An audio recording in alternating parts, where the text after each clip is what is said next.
Start to a little bit. All right. Yeah. Good. Were you there? Thank you. Yeah. You knew, I know, I was like, it felt like it this morning, I'm like, I'm not gonna complain. That was my daughter goes. We go there all. My kids like this. But I'm like, hey, I'm spending a lot of money, and we don't sit there, right? It's a cool place. So it is a cool place. So it could be like, Well, that's word on phone conversation. who knows? I'm gonna pick it somewhere that wouldn't be exciting at all. Nebraska or something. No, it's not uncool, but I mean, we just fish and chill, have and golf. And like, there's nothing entertaining, but they're wanting to like go do like roller coasters. Yeah. I said, all right, next. Oh, Got you it. sent it to Brad and I, but we didn't I send did it. that. A Yeah. little, you know, like. Yeah, I know, right? Yeah. Ripped off. We were kind of planning on doing that this fall, but that was before everything else happened, so. Yeah. So I just spent all that money. Right on that too. Got something. We've gone out to dinner like, you know, every single Yeah. day. Yeah, I'm about to say. I had on that. Right, totally. It's none of that money I saved. It's just all. Well, you gotta say, once the credit card. Okay, it is 7:30. We will get started. Joe, are we good on the streaming side of the house, the Zoom side of the house? There's house repairs. Started? All right, very good. We'll call this meeting to order. Please join me for the Pledge of Allegiance. I pledge allegiance To the flag of the United States of America, to the republic for which it stands, one nation, under God, indivisible, with liberty and justice for all. All right, first of all, the approval of the memorandum of the October 5th, 2020 regular meeting. A copy has been posted. Unless there are any questions, I'll make a motion to approve. So moved. Councilor Burke? Yes. Very good. All in favor? Aye. All opposed? Okay. A memorandum of the October 5th, 2020 regular town council meeting is approved by a vote of 7 in favor, 0 opposed. Next up, we've got requests to speak. Before we go to requests to speak, I did want to make a clarification from last meeting request to speak. Mr. Craig Triscari talked about trees in a development that were going on that were a commitment from the developer not being the right height. And the documentation I had showed that they were 6-foot trees, but he insisted they were 8-foot trees. We were actually provided a transcript of that meeting. And unfortunately, it was a meeting that I had not attended. That was a meeting back in November 18th, 2018. And in that transcript, there was a statement made about 8-foot trees. So I am never too proud to admit when something I said was incorrect, and that was an incorrect statement. So Mr. Triscari was corrected. Apologies to him for me stating otherwise based on the information that I had. I know that that was not an intentional mistake by the developer, and we've spoken to them since, and they certainly plan to make it right, but I certainly wanted to clarify that for Mr. Triscari for the last time that he spoke. Now for requests to speak, I have 5 here, plus any others that may have come in, plus any others that may be going in on Zoom. So we're going to go in order of how they reached out to Amy and Lacey over the weekend, and then anyone else who'd like to speak will have their time as well. As a reminder, any person speaking has 3 minutes to speak. I will give you a 1-minute warning. Please state your name and address for the record. And please try to keep comments to anything that might be pertaining to new information, given that we may have a lot of speakers today. So first up, I've got Bob Goodman, who would like to speak. So far, I'm not finding him in the attendees. All right, well, if he does show up, we'll certainly give him his time. Okay. Next, I've got Alicia Clements. And if you're here, please feel free to come up to the lectern. Alicia's, oh, very good.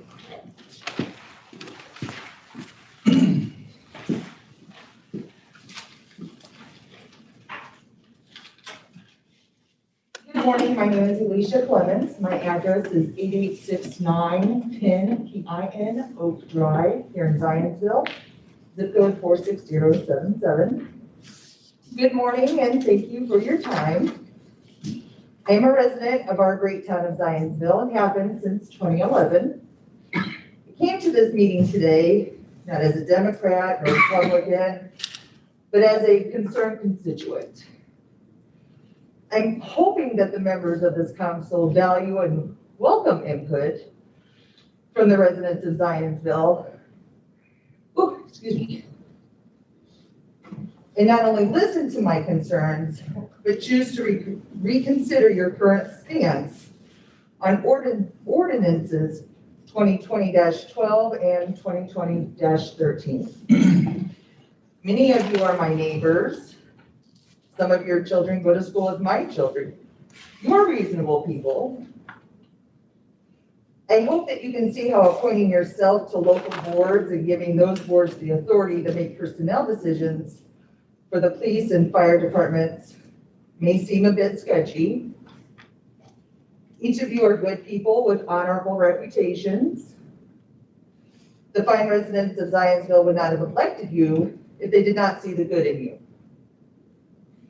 I don't know any of you personally, but I've heard some good things. When Mayor Styron took office earlier this year, I was naively under the presumption that she would perform all aspects of the mayoral duties, not just some. I respectfully request the members of this council to respect the mayor's veto and seek mediation with the administration to avoid potentially costly and unnecessary legal proceedings. Again, thank you for your time. Thanks, Ms. Clemens. Glad you've heard good things. Next, we've got Danielle Tucker.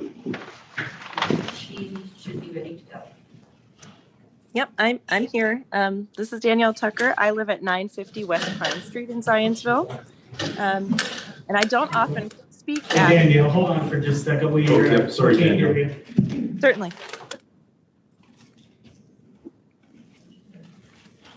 Danielle, if you'd like to start over, I'm sorry, I was not even aware you were speaking. I can hear you, but please Okay. proceed. Can you hear me now? You much better, thank you. All right, great. Well, my name is Danielle Tucker. I live at 950 West Pine Street here in Zionsville.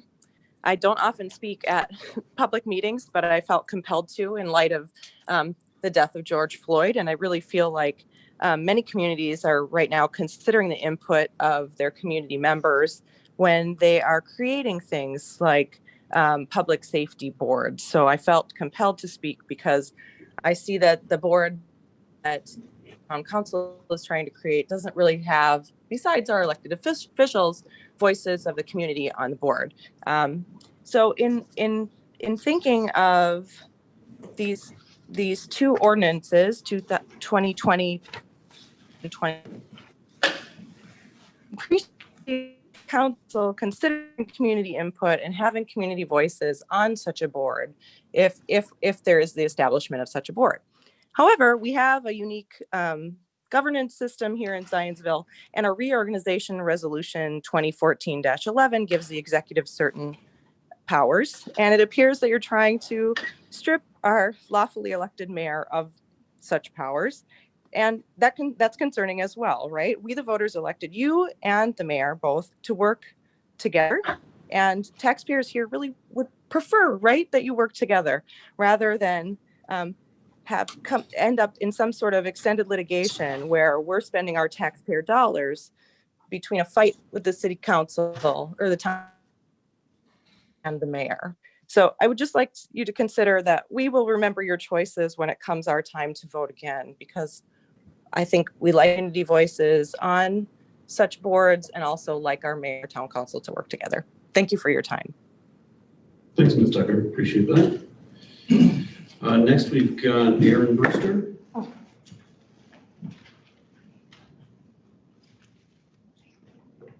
Amy, was she on Zoom? Okay. No, she's not. Oh, sorry. Hi, Aaron. Good to see you there.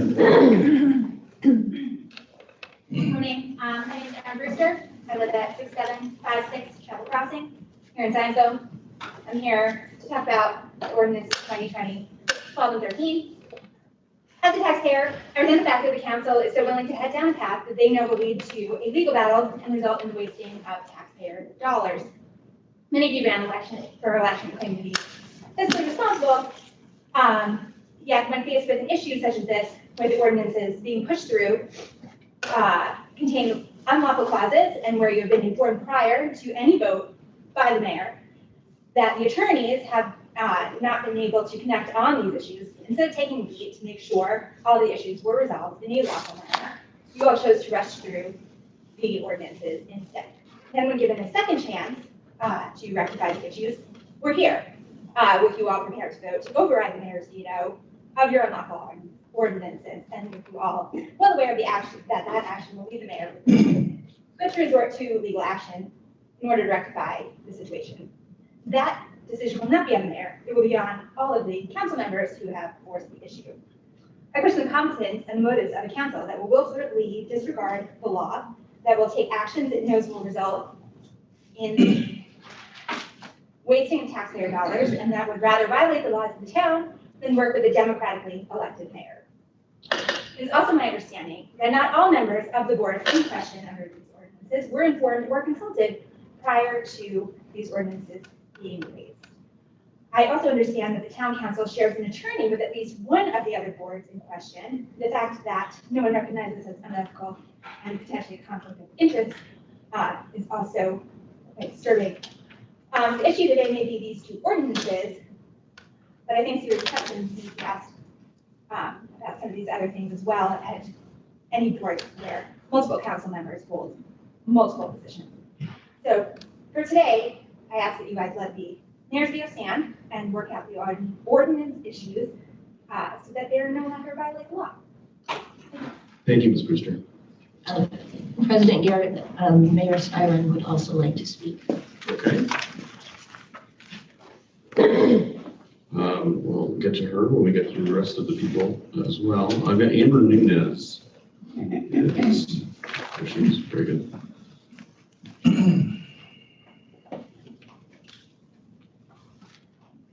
Good morning. Thank you for the opportunity to speak today. I'm here to voice concerns. Amber, can you give your name and Oh, address? I'm sorry. Amber Nunez. Your address? I live at 4981 South Cobblestone Drive in Zionsville. Very good. Thank you. Thank you. I'm here to voice concerns regarding the recent passing of ordinances 2020-12 and 2020-13, described by the town councilman as ordinances to, quote, reestablish the safety boards for fire department and police department matters. Upon hearing that there has been some controversy surrounding the passing of these ordinances, specifically that Mayor Styron has vetoed both ordinances, I spent several hours researching and reading documents on our state and town websites. I have read through council minutes, memorandums, state codes, documents, and ordinances dating back to 2007 and have the following concerns. First, the term reestablish is a misnomer. There has never been an official Zionsville town ordinance that established a safety board. Ordinance 2008-21 was never codified and does not appear anywhere in the town's code of ordinances.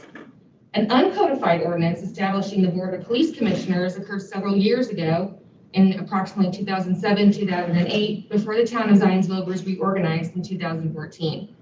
Second, I'm quite concerned that town council has established a safety board in which the majority of the members of said safety board are not selected by the mayor, but by the town council. Worse yet, town council members can actually appoint themselves to the board. This is quite atypical.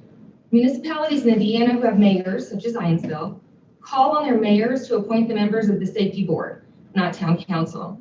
Municipalities like Fishers, South Bend, Bloomington, to name a few.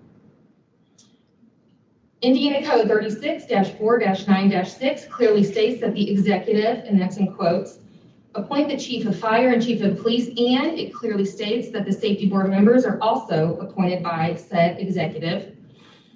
Zionsville's reorganization resolution documents of 2014 reflect the same language.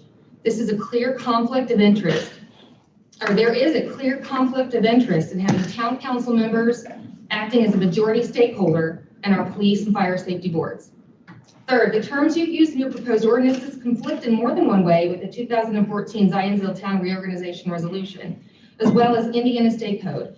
For example, your ordinance say, quote, the board may make general and special rules for the governing and discipline of the Zionsville Fire Department and Zionsville Police Department, quote. This language clearly conflicts with section ZR2A23 of the Reorg Resolution of 2014, which says, The head of each department and its employees are under the jurisdiction of the mayor.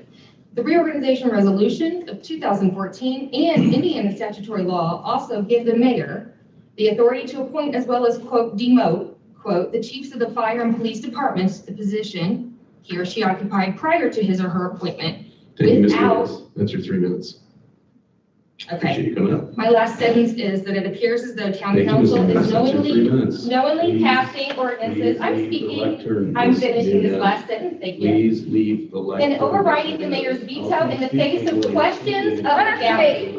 I'm going to speak this last 5 You're seconds. gonna give her her minute. You did not give her her minute. Let her finish. Please sit down. I'm not going to You sit did down. not give her her minute. You're going to hear me You did not because tell her this is the your minute. job to hear your community. You have 3 minutes. You didn't give her minute. You didn't give her minute. Please, You did not this give is her not her turning minute. this type of fair. Please Thank sit you for down, listening, and I Ms. appreciate the Nunez. support of this community. Good job, Amber. Good Thank job, you. Amber. Please, Ms. Lacy, who's next? Mayor Styron. Very good, Mayor Stara.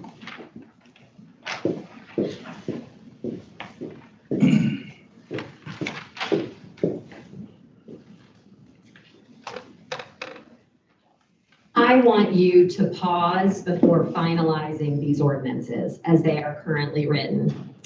4 weeks ago, during your meeting on September 21st, I asked you to work with me on these ordinances. 1 month later, I am asking you again. Let's work together on these important ordinances to ensure they are legally constructed within the bounds created through our reorganization documents and state law. I have redlined the ordinances, the issues in these ordinances as currently drafted, and detailed numerous legal concerns they contain. I have appealed to many of you personally to pause this process and work together. If you let my veto stand, we can draft ordinances that will not force us into litigation.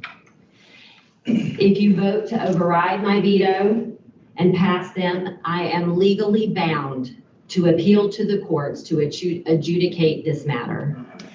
I have confirmed with 3 attorneys and the architect of our reorganization that the legal concerns outlined in my veto memo are valid. If this goes to litigation, it will be incredibly costly for our town. It does not need to be the next step.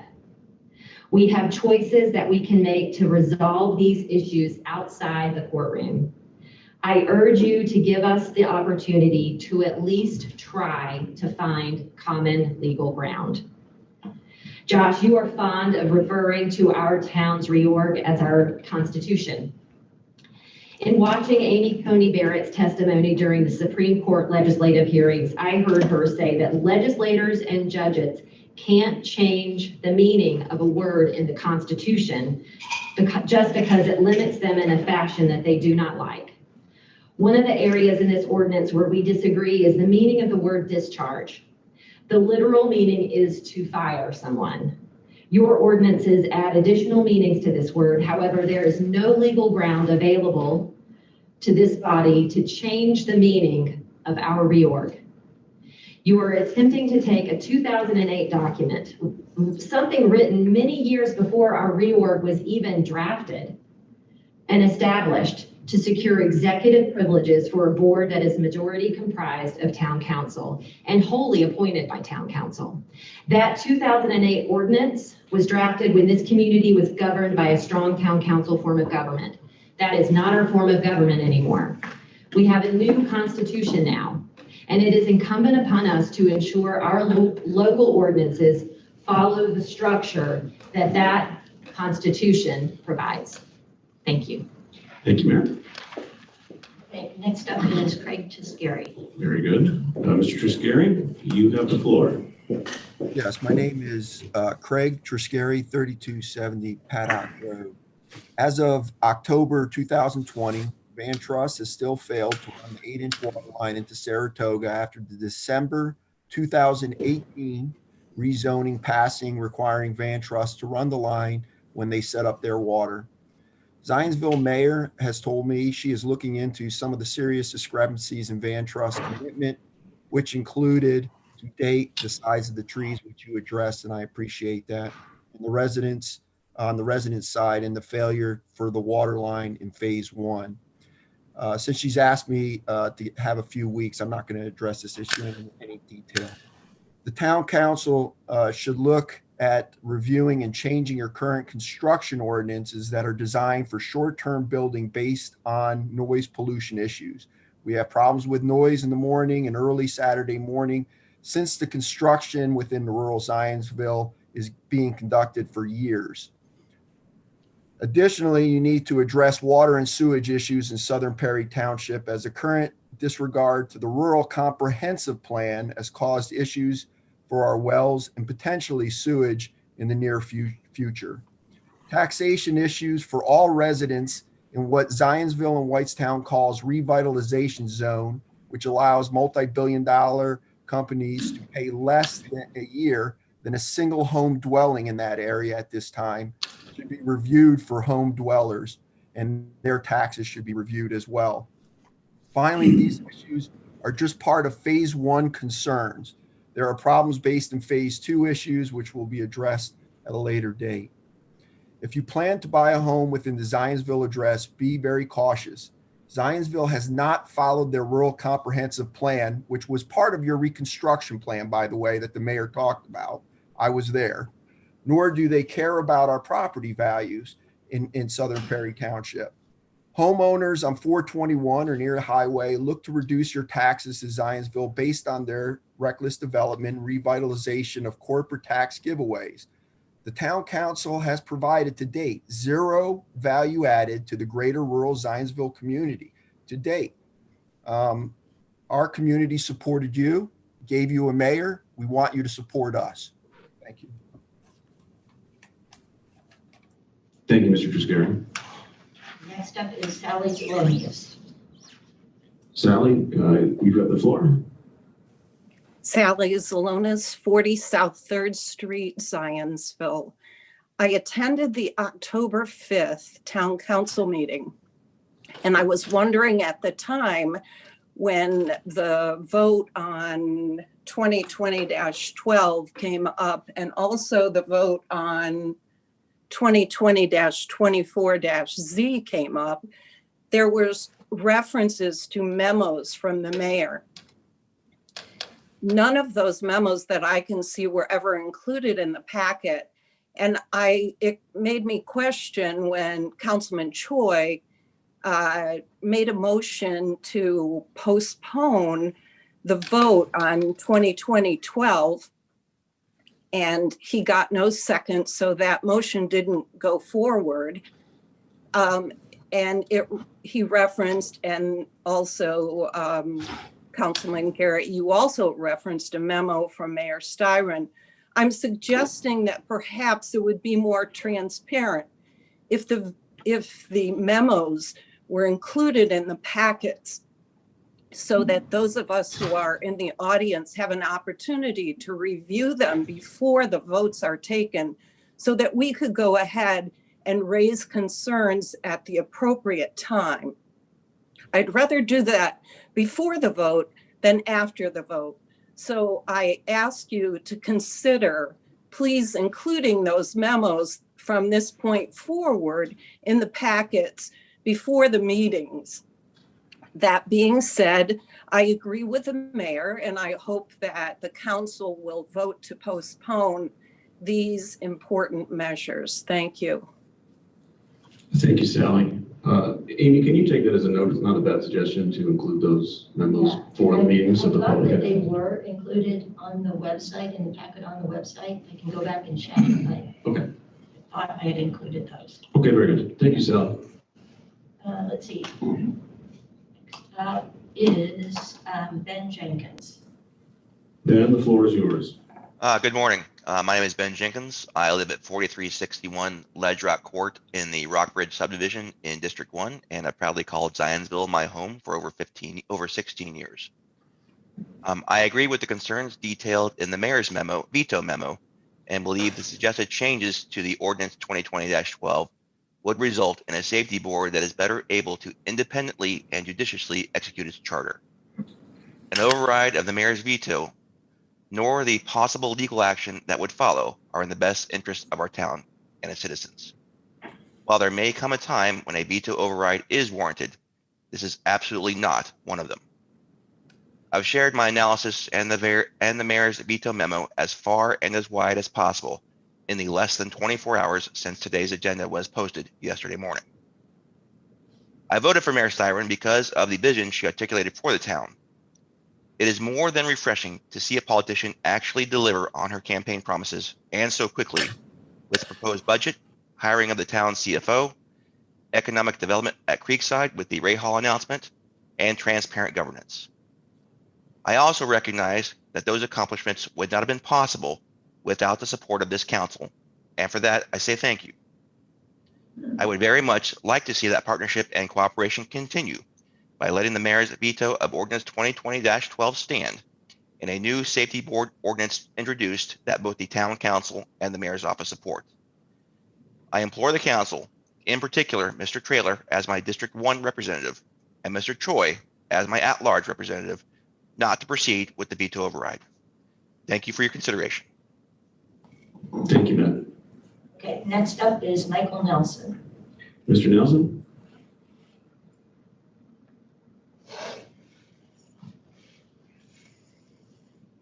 Mr. Nelson, the floor is yours.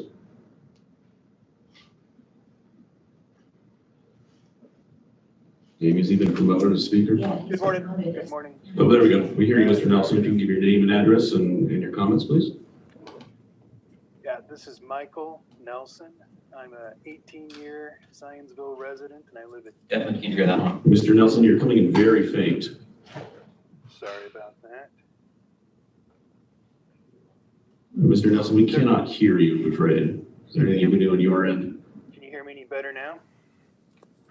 Not really. It's faint. You're welcome to speak, but I just want to let you know we may not catch every word. I will keep this. Oh, there we go. Better. Better. Okay, I'll keep this short if the sound's not that good, but my name is Michael Nelson. I'm a 18-year resident of Zionsville, and I live at 250 North Main Street. I'm speaking about ordinances 2020-12 and 2020-13. I was one of the supporters of the town reorganization, which resulted in installing the mayor as the leader of our town. This system gives us a strong mayor, and that's exactly what I believe we need in order to move forward into the future in a way that allows us to grow and to thrive. Unfortunately, it appears that the town council is trying to take away those powers under Ordinance 2020-12 and 2020-13 and do so in a way that's directly in opposition to the reorganization documents and the intent of that reorganization. Executive powers such as hiring or firing belong only to the mayor under that. These attempts by the town council to pass these ordinances, I believe, are unlawful after having looked through both the original ordinances and what the town council is trying to do. So that puts us in a position where if you try to override this veto, we're going to end up incurring significant legal fees on behalf of the town of Zionsville. And that's exactly the last thing we need during these difficult times. We're in the middle of a pandemic right now. We need to be having a town council that's focused on getting us through that pandemic and leading us forward along with the mayor in terms of economic development and making sure that we come out successful on the other side. No reason for the town council to put us in a position where we're spending our money unnecessarily on legal fees. So I urge the town council to reconsider its position and work with the mayor in order to come up with a solution that's mutually acceptable and in the best interest of all of the town, not spend our money unnecessarily. Thank you. Thanks, sir. That is all I see. If there's anyone else. Amy, just Did Bob Goodwin ever show up? No, I still don't see him. Okay. Bob said he was having technical difficulties and Okay. skip over him. Okay, Well, he's welcome to speak at the next meeting. okay, that is all we have. Okay, very good. I appreciate everyone speaking today. I know it's not easy to come up before this board or any board and make statements. So thank you for coming out and participating. On to old business. First up, we've got a consideration of an ordinance to amend the town of Zionsville zoning ordinance. This is petition number 2020-24-Z, Russell Oaks. This was continued from the October 5th, 2020 meeting. This is ordinance 2020-16. Mr. Andrioli or Mr. Knighton, would you like to be available? I know we've heard this last time. Any additional information, Mr. Andrioli, you would like to share since our last meeting in terms of meetings you may have had or any other updates?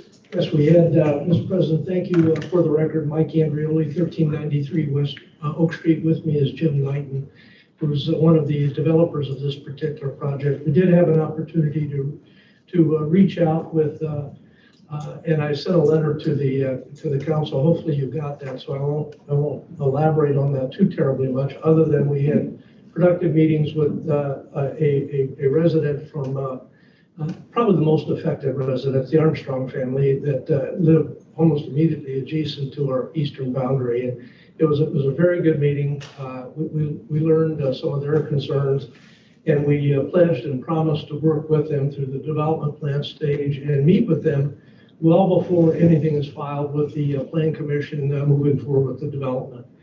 And quite frankly, Mr. President, we hold that same pledge or promise to anybody in the community that will want to meet with us. I know that there were residents of Thornhill that we made representations to that we'd be happy to go ahead and meet with them. In addition, we had a meeting with another gentleman, Monty Horst, who lives in Spring Hills, but he organized a meeting in particular with Mr. and Mrs. Wood, who are a resident of Russell Lake East that immediately abuts our particular development. And that was a very informative meeting for Jim and I, because they were able to explain, having been long residents of that property, some of the topographical features, including some pictures of what used to be at the particular site.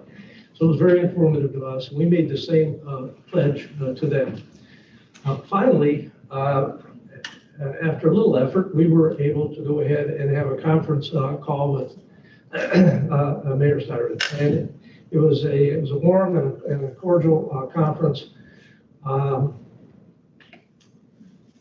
It was relatively non-productive from our standpoint, in that when we attempted to explain and did explain the positives of this particular development, and the fact that as a matter of right, we had the ability to develop in any event, regardless of the zoning classification, and what we were trying to accomplish, she indicated that she was going to stand by her letters to not only the Plan Commission, but the Town Council. And we had to respect that, and that was her feeling. I asked several times whether there was any specific objection to the layout or any of the things that we were trying to accomplish with the development. There was none.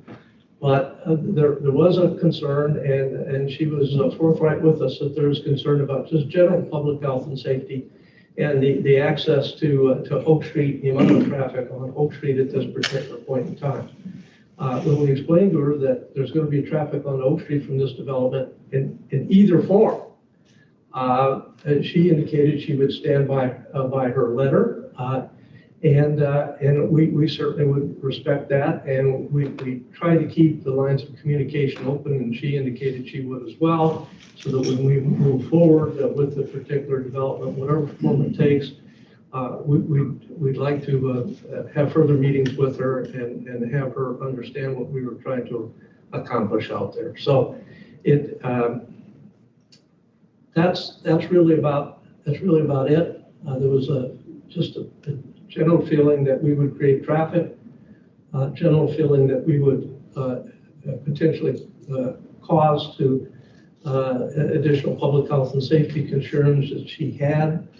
And I would share with you my analysis of this. We didn't understand the analysis.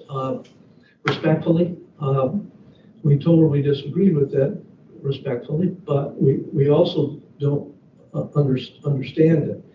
This is a situation where we're not taking a particular piece of property that has an agricultural zoning or a no zoning classification, which you have some of those in town, and trying to assign a classification to it that will add to the traffic. This is a situation where we already have 2 residential classifications, and we're simply trying to put a development in that we think will be beneficial and know will be beneficial to the town of Zionsville.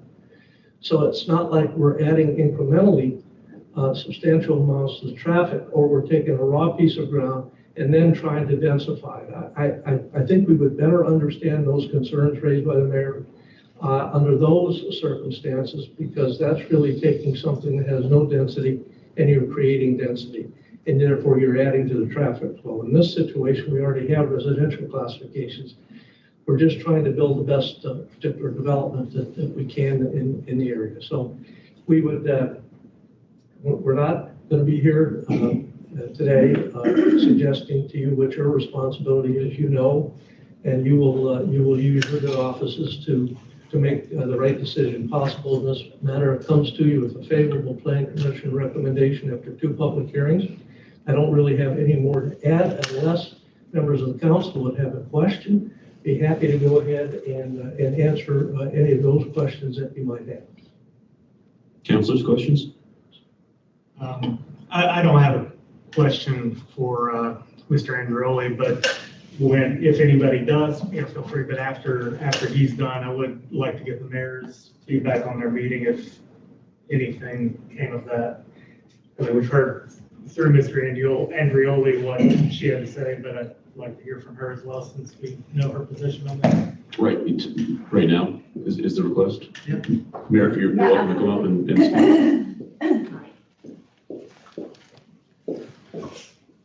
Thank you very much. I would generally agree with his representation at our conversation. It was very civil. This isn't a reaction to the good work that the developer wants to provide.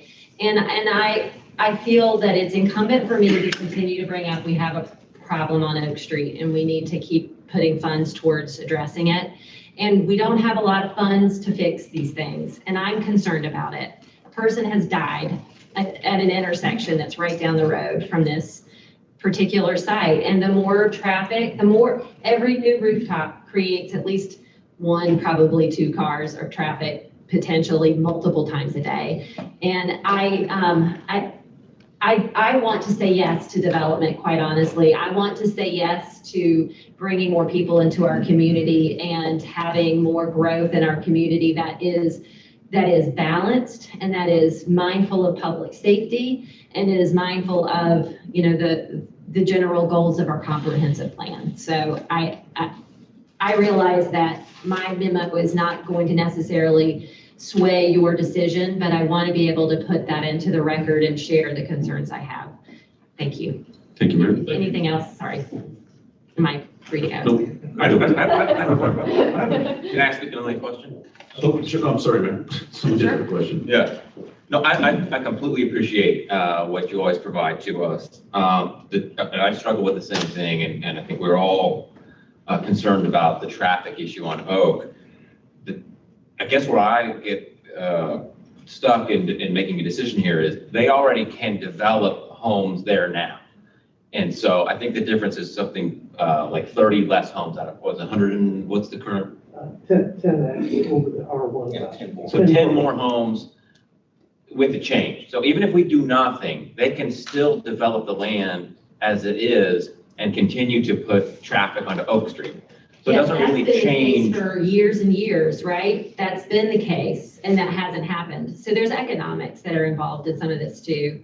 I can't predict what will or will not happen if this is not approved, but I can predict what will happen if it is.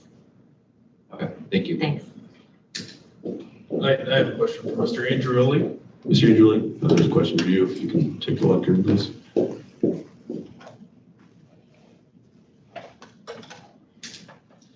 I want to start first to let you know that I 100% agree with the mayor. She and I have been on the same page about this development. And I want to thank you, Mr. Andreoli, for giving us all the information that we requested and the quick response and the time you took to meet with the mayor and Mr. Horst and that group. I have a couple technical questions. So one of the things that we asked for at the last meeting was what would the land look like if we were not to approve this today? And in that map, there are 114 doubles, is that correct? Well, this thing went through a number of iterations. I think what I had said to Mr. Choi was, and represented to him when I had a discussion with him, is that I know in my memory, I know I had seen an iteration where they just attempted to locate doubles on the R2 and see what a general layout would look like. And so I went back into our records and worked with Jim to find a copy of that he had looked at some time ago. So I sent that to Mr. Choi, and then we sent it on to you as well. So I guess my question to you is, if there's 114 doubles, that's 228 families, correct? Under that iteration, that was true. So of 228 families, I assume we have not met with the schools to discuss whether they would be able to accommodate the additional 60 homes plus 80 homes? Yes. So I guess my question is it really viable to build on the current R2 zoning with doubles in order to make it viable? And would it pass the traffic study? I'm just throwing this out to everybody to think. Is it really going to pass the traffic study? Because, oh, by the way, not only are you going to have 228 families, you also have the ability under the R1 to put in 31-acre estate homes. Absolutely. So now you're at, someone do the math for me, but 258 homes.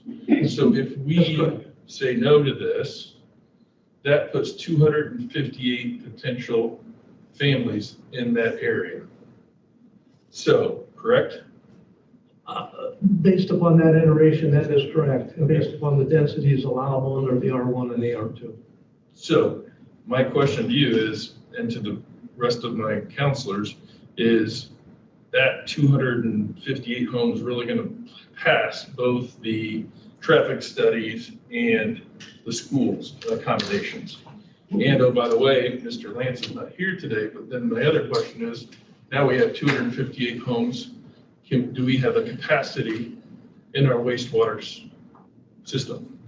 So as my counselors think through this process, the chances of the gamble or the bet here is, how in the heck are we going to approve 258 homes with both Oak Street already establishing that road studies may not even pass? So my question is, how is this going to pass? As I don't want to use the word threat, but that was used in emails before.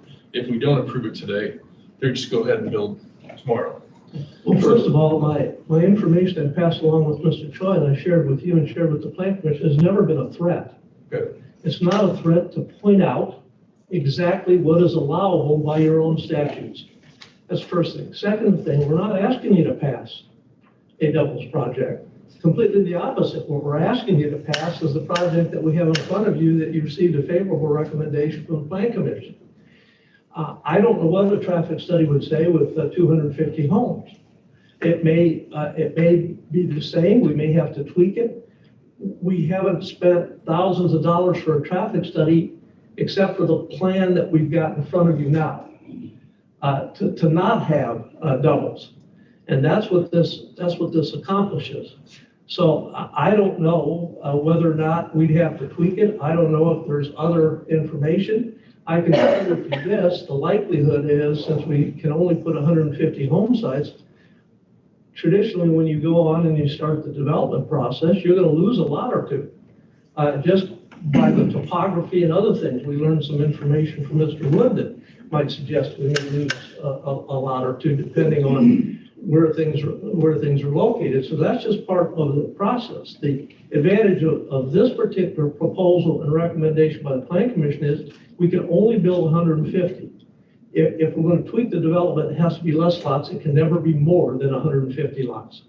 And right now, as a matter of right, we can put 140 or 141 and change right now. So we're not, I guess I don't understand your question, Mr. Culp. I don't know the answer to that. I suspect that most things can be engineered. I think from a drainage standpoint and various other things, we'd be able to engineer that. I have no idea about the traffic study. And I only responded to Mr. Choi to show what could be there from a double standpoint. I don't know whether that would be the iteration. It would be fewer than that. I can share with you this. If doubles were put there, it may not be the total number that you have outlined, but it would certainly be more than 150. Yeah, so I want to make sure everyone understands that. When he says 150, that is for the lots. That is not homes. So if they can put homes, it can be doubles, so we're at 258 potentially. Yeah. So my point is that if that's the situation, I find it hard to believe that that'll pass both the road study, the traffic study, the wastewater study, and the school study. So my question to you is, if we do not approve this today, what is your intention with the R2 property? If you do not approve this today, our intention is to fully develop the property. Okay. From one of the demonstrators, it was told that if you do not get this approved today, you will sell the R2 land and build on the R1 land. Not necessarily. As a practical matter, we did talk a little bit about that potential iteration if we did not do that. But we would sell it to somebody that would put in what they needed to put in. Jim and his partner live here in Zionsville. I'm not going to share the history. You've been able to see the narrative in this, that, and the other. They want to put in a prideful development. They believe that this is such a development. So as a practical matter, it very well may be sold. They may do parts of it themselves, or there may be a combination of a number of different things. The only thing I can assure you, because of the amount of money that they've already invested in the project, the fact that they actually own the land, this is not a contracted arrangement. They actually own the land now. So they're going to be able to, as a matter of right, be able to develop the property or sell it to somebody else who will. So that could be the potential upshot. I hope we don't get to that. That's simply not what our goal is here. But as a practical matter, it's not unreasonable for you, and it's not unreasonable for members of the Plan Commission to at least consider what the alternatives might be for this particular piece of property. Thank you. Is that a further question? I have a question around this, but first of all, I got Joe. Is Joe back there? Yeah, he's back there. So I got a text message from people saying that they can't log on to the site because it says it's maxed out at 100. That's correct. We've got a YouTube stream running right now, but we've got almost 100 people on. So Okay. we've got a lot of people that are watching at both locations. Okay, just wanted to. And that's been posted on our Facebook and social media. Okay, thank you. So in talking to another person who's a real estate developer, talked about the profitability of duplexes or of doubles. And it sounds like that they offer financial benefits as well. My question is, why not just go ahead and do that anyway? Why come with a rezoning proposal and the efforts? If you can build doubles on there, why don't you?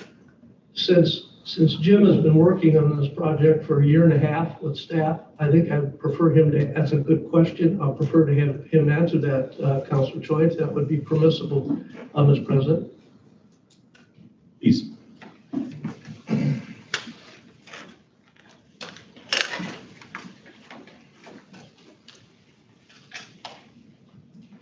I am Jim Knight, and I live at 211 Wakefield Way.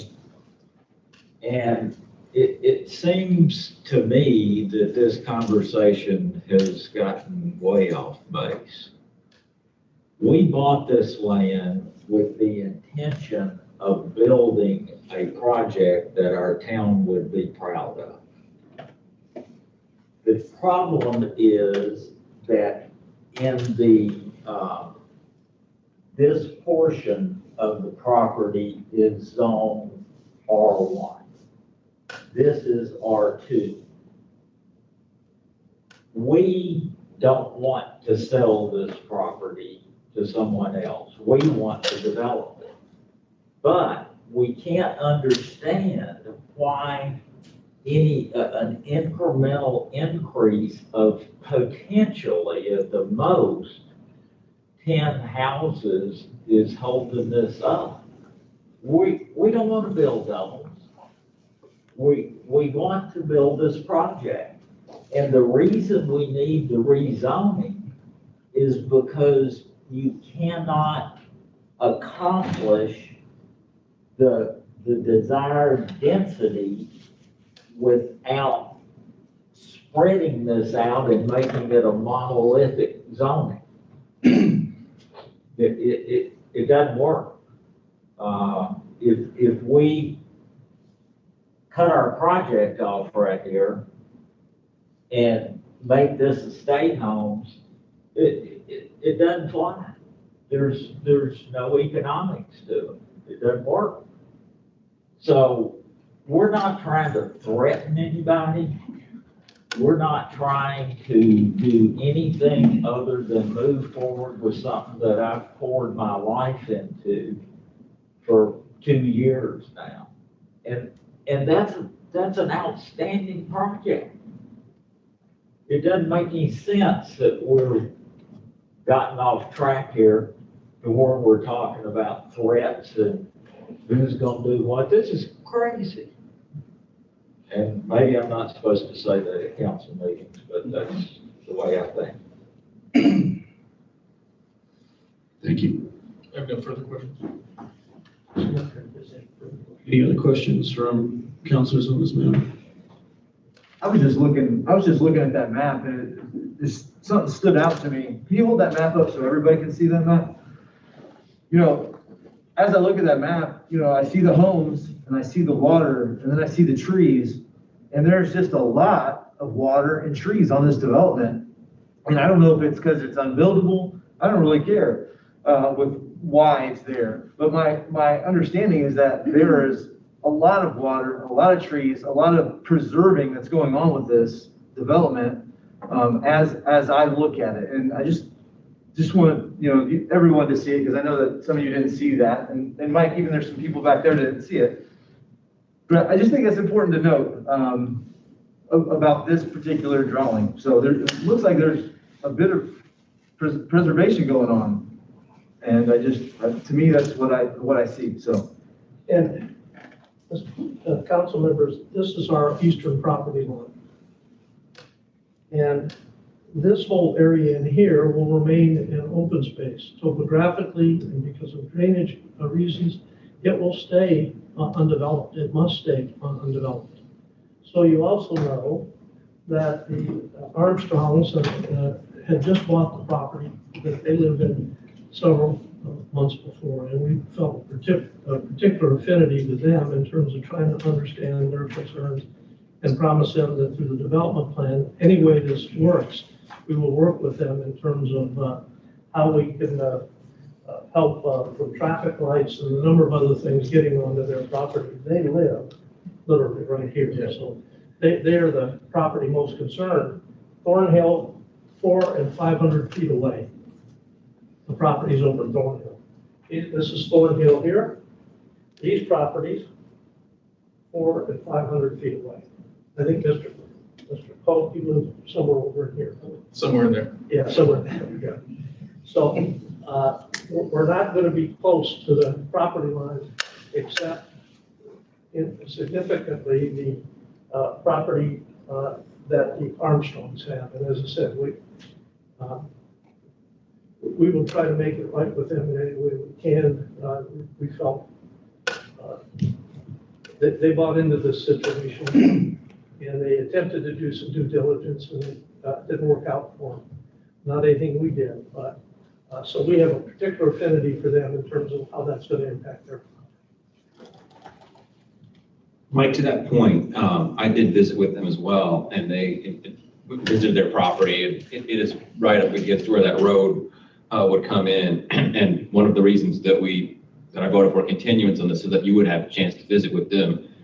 Obviously, a lot of us are just coming back from fall break, so I haven't had a chance to, I did email them to try to get a sense of what all had transpired from their angle. I don't know if they're here or not. It sounds like there was maybe some accommodation. Were there specific concessions that y'all had talked about that maybe there's some agreement there? Are they? No, because we weren't quite at the development plan stage in terms of how close the road would be. That's a very good question, Mr. Burke. We explored those. There is an easement that runs along the property line that has some limitations for us in terms of what we can plant there. There very well could be, once this is laid out, we have dimensions that we're going to be able to continue a more aggressive tree planting along this side. We talked even about some fencing, perhaps, that would be nicely done to help with what I thought would be the biggest problem, and that would be, lights coming through here on their house. So there were a number of those mitigation factors. Same thing with Mr. Wood in terms of some of the mitigation factors there. They didn't want a wall, for instance. They said, we don't want a wall, but anything you could do for tree preservation would be a good thing. And it may be that we have limitations given how close the Armstrong's house is, or there may be a combination of things. So we'll be there, and I represent to you, Mr. Burke, and other council members that before we go to any public hearings, from a plan commission standpoint, we will have met with the mayor, if she would like, as well as the surrounding property owners that would have an interest in meeting with us, so they could fully understand the plans, which would include all of the drainage, all of those things, as Mr. Lance told you at the last meeting, that would have to be done prior to going forward with the development plan approval. Thank you. One other question. I know that this is not the planning stage, and so we don't really have any requirements to look at things that happen at the development stage, but there is quite a bit of concern over the traffic, and I think a lot of our conversation deals with what's going to happen with the traffic. The traffic's going to happen either way, but there's a lot of concern over the right-of-way and seeking a waiver over the right-of-way. So if you could address that point, that would be helpful. Well, that's a matter for the plan commission to decide. They will have that decision-making responsibility with regard to the right-of-way and any waivers of that. We can, as I mentioned before, we can certainly give the land. The question is, some of the land's in water. So, Mr. Jones of the Plan Commission raised a very valid question that really wasn't sufficiently answered by staff or otherwise with regard to the right-of-way. You can get right-of-way, but can you require a developer to actually improve it, fill it in when it's not part of our entrance or exit issue? And that's a very valid question. As far as traffic, we've already done 2 traffic studies. There's a major traffic study, then we did another traffic study by A&F Engineering. Mr. Brown should be on the line if anybody has any questions. If there's more homes added, if this isn't approved and there's more homes added, that traffic study would have to be revised to include any additional homes. Obviously, if you approve this, we know we can only have 150. The traffic study was done on 150. If we have less, that should not cause a problem. But traffic study didn't indicate any problems or difficulties being able to access particular development. Remember, you've got turning blisters already there. It's not a situation where you can't have turning lanes, acceleration and deceleration lanes. Those are already there. Church is on one side and we are on the other. That second lane has already been installed and it's already there. So from a traffic standpoint, will it take some time to get out onto Oak Street, as other residents of town have indicated? Probably so. I don't know that we can do anything about that. But as far as the safety getting in and out of our subdivision, the traffic study, and the data that Mr. Brown had prepared has not been challenged up to this particular point, and we don't think it is challengeable. We think he has done an excellent job putting this together, and we think we're going to be able to go ahead and access the development in an appropriate manner. President Garrett, Elena Armstrong is at the Zoom meeting and has her hand raised. I don't know who that is or why she her hand is raised. She's the one that Mrs. Armstrong and her husband were the ones that we had Oh, I see. a nice meeting with. Well, if any member of the council would like to have a question for them, it sounds like they're available. I'd like to hear her opinion of the meeting, as Mr. Brian Traylor mentioned, I believe, or no, Mr. Berg mentioned. She is the adjacent property owner, correct? She and her husband's property is the one that's probably most immediately affected by this proposed development, yes. No, I don't see A room. her. Just dropped off.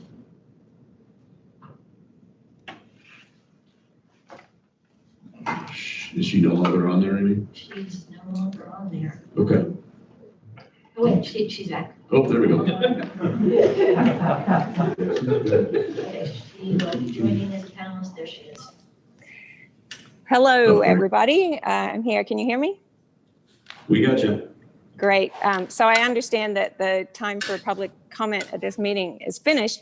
I just wanted to let you know that I'm here since our names were being mentioned in the context of this discussion. Is there any information I can provide at this point? Well, if there's any counselors, if you have questions or anything you'd like to hear from Ms. Armstrong. Yeah, hey, this is Brad Burke. I appreciate that y'all took the time to meet. It sounds like you had a cordial meeting. We heard from Mr. Andrioli that, they obviously TB determined, but maybe there was some concessions that could be made that would maybe allow for some of the concerns that you have in terms of that road coming up against your property that you showed us.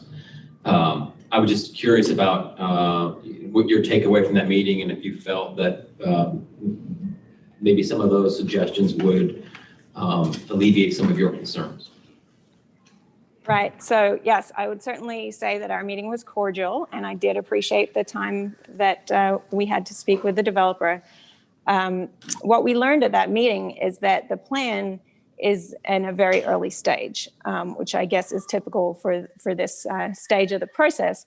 But what that does is that leaves us with some significant concerns because it seems to us that the rezoning approval is being tied to a master plan that still has a lot of unknowns.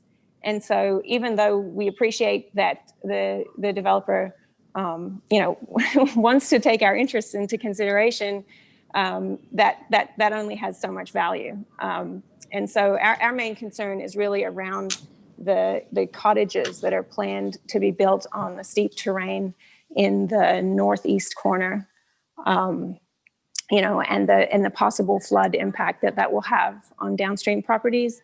And also obviously the road layout. And since there hasn't been enough investigation to understand, how these things will be handled, it seems like granting the rezoning at this point would leave a lot of those things up in the air. And I would rather see those things understood in greater detail before the town council basically gives their stamp of approval for the project. And to be clear, like everybody said, we went into this with our eyes open. Development here is probably a foregone conclusion, but it would be great if it could be done with more understanding of the impacts on the neighbors.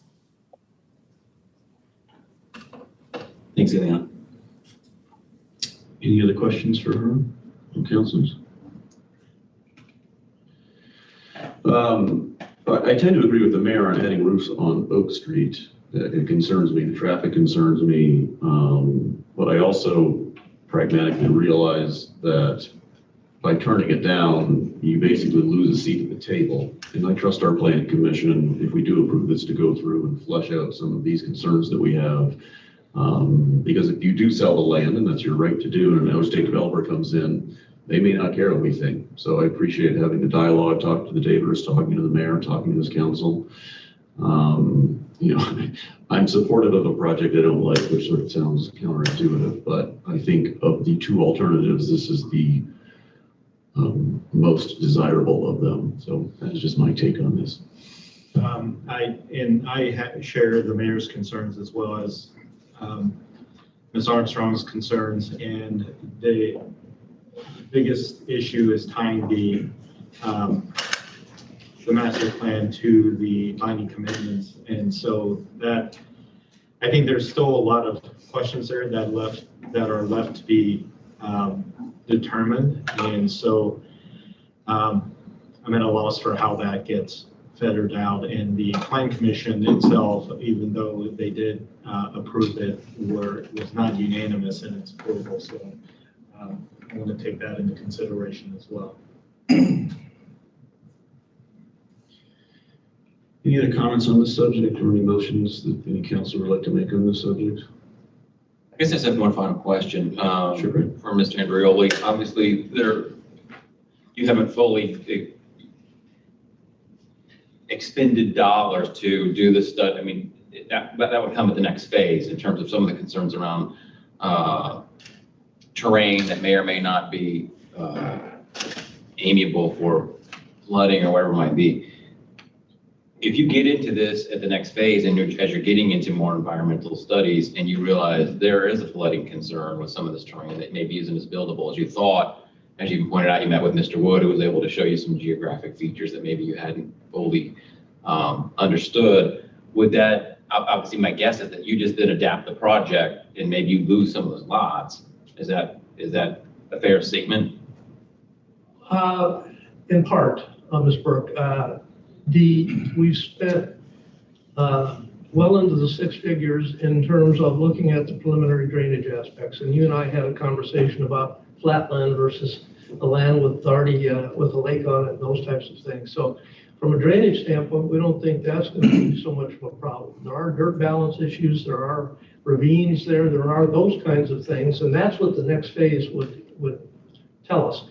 We can't be in a position to spend an additional six-figure sum, mid-six-figure sum for additional detailed engineering, site plans, lot layouts, and everything else without knowing we have a viable development from a rezoning in terms of our general layout. And that's the problem it presents. It's just a logistical and economic problem to try to design a subdivision for which we don't have a zoning classification for. And that's a real problem. All of those things will go in to the next project, in addition to talking with the Armstrongs about some of their concerns and the other neighbors. We also indicated that we will have make available our drainage calculations. They will have to be submitted to the Plan Commission in extreme detail. Stormwater Management Board will review all of those.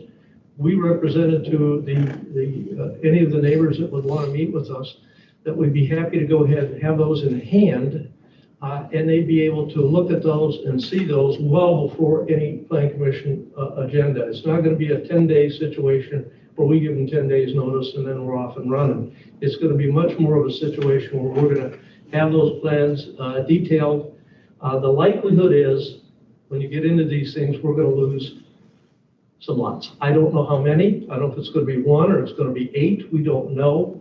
But the likelihood is once you get into these things and we start looking at dirt balances and some of the other things, topography and various things, that we may lose some lots. And as I mentioned, the one thing for sure is we're never going to be able to build more than 150, regardless of whether the topography provides for that. But the clarification then is this has to, whatever gets flushed out has to go back before the Planning Commission to approve all of that once these additional studies are done and paid for. Oh, yes. And the Planning Commission heard from the concerned residents in 2 public meetings, and they will not look favorably upon us in terms of how we're approaching this unless we have specific information in hand and meet with the surrounding property owners well before we have any public hearings.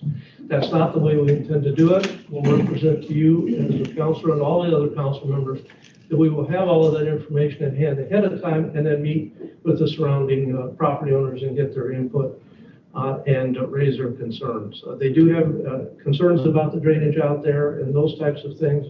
And it's our job in the next phase to make sure that we pass your stormwater management ordinance and also work with the neighbors to understand that this is going to be a prideful and safe and efficient development. Thank you, Mr. President. I'm definitely wrapped. Okay, no problem. I think just real quick, obviously every one of us have heard statements about traffic. We get emails about it. I live out west of town, so I travel Oak Street. Sometimes it is difficult, and that was my biggest concern on this. I think it's important I had a call with Lance last week, and we talked about potentially altering traffic patterns. Can you only turn into the neighborhood on the south side of Oak Street and exit on the south side so that you can't, limit crossing the lanes to head west? Do we put a roundabout in somewhere else? Do we put a U-turn lane? So we had those conversations, and I think where I got stuck down a rabbit hole is kind of where we're at in this conversation, and that is the conversation that the decision we have to make is a zoning decision. We can't control the development right now. The development gets controlled at the next level, at the next phase. If this is approved, then it goes back to the Plan Commission, and that's how we have, to Councilor Garrett's statement, a seat at the table. So I just think it's important that, number one, we've all mentioned traffic is a concern. Traffic will always be a concern, and we've got to try to figure out a way to make it better. But the argument before us here is a rezoning classification, not controlling the development. Councilors too, I was informed Mr. Lance is on the Zoom meeting. If there are questions related to any of that, I know Mr. Councilor Colpino mentioned something about that. So we do have to fix before the next meeting the people not being able to log on after 100 people, because there were some people wanting to speak that weren't able to get on. For sure. Any questions on this matter then? So ordinance 2020-16.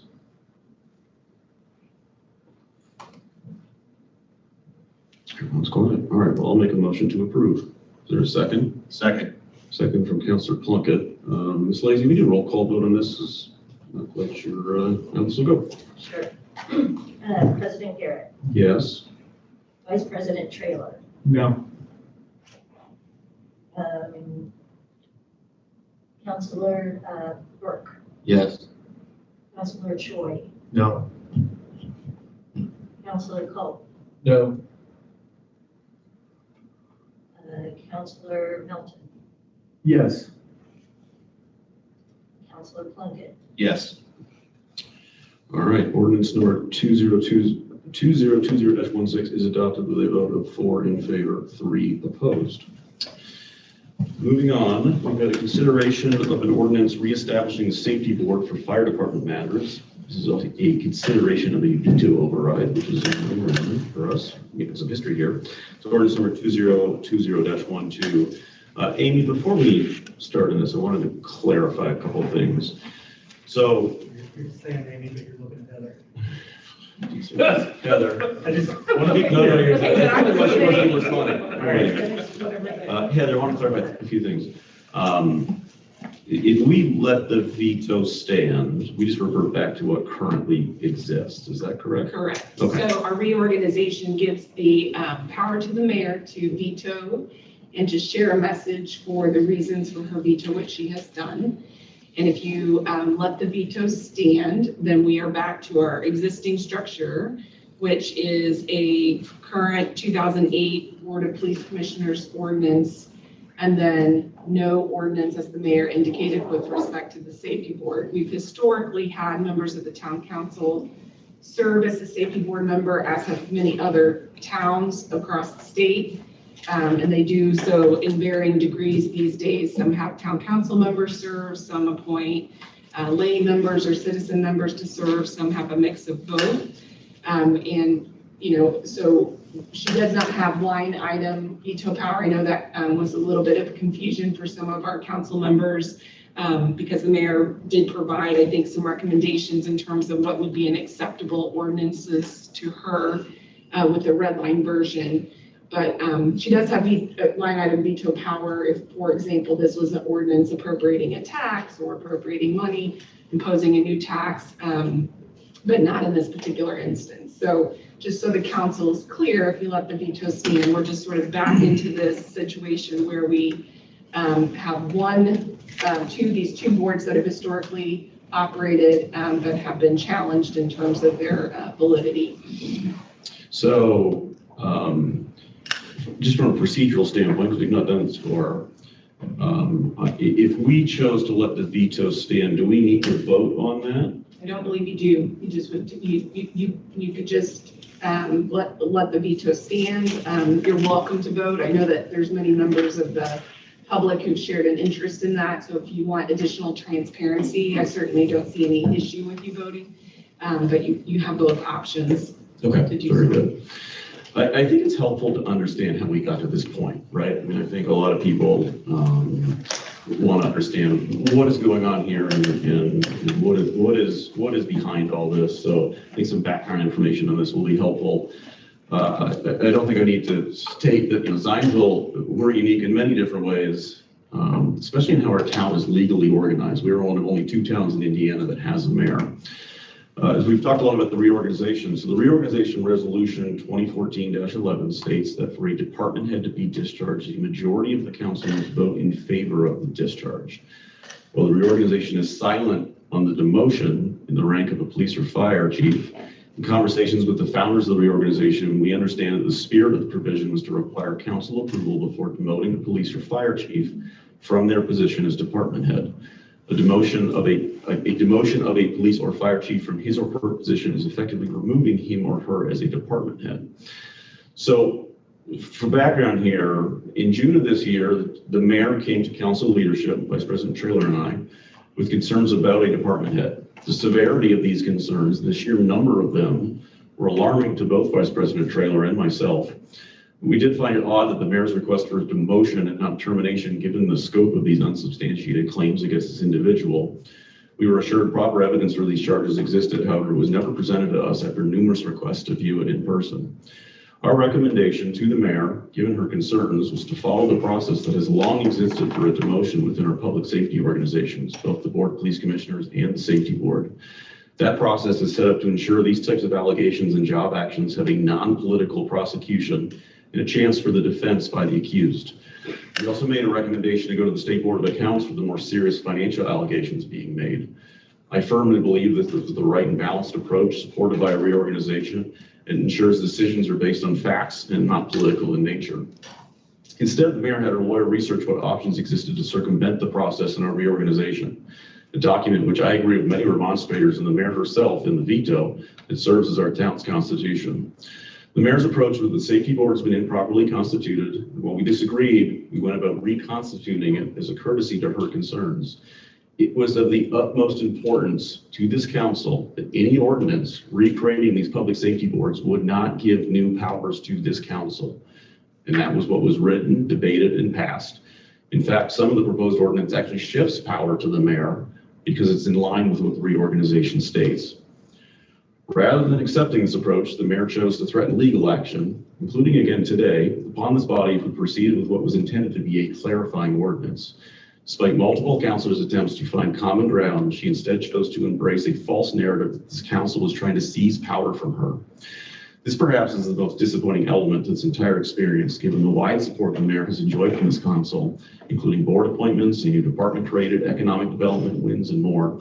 In fact, I cannot think of a dissenting vote any councilor has cast against his mayor priorities since taking office. In addition, various groups took the misinformation and spread it around town in the news with some truly outrageous accusations, including misogynist and partisan themes. What I learned in the Sycamore Flats debate is that it's very hard to fight disinformation, and I'm not going to spend the time today to dispute every well-intended but misinformed email that I received. So, Where do we stand today? We have a mayor that wants us to veto this legislation. The president of the Board of Police Commissioners, Susie Nagy, has urged us to, quote, immediately overturn this misguided decision. She also stated, quote, as a reminder, I have served on this board since its inception in 2009, including helping to hire 2 Zionsville police chiefs and through multiple town council elections. We have dutifully upheld our responsibilities and acted in a transparent and lawful manner. Clearly, the way these were set up are working for the police commission president. In addition, the members of the public who spoke today clearly do not want this legislation, and I appreciate their input.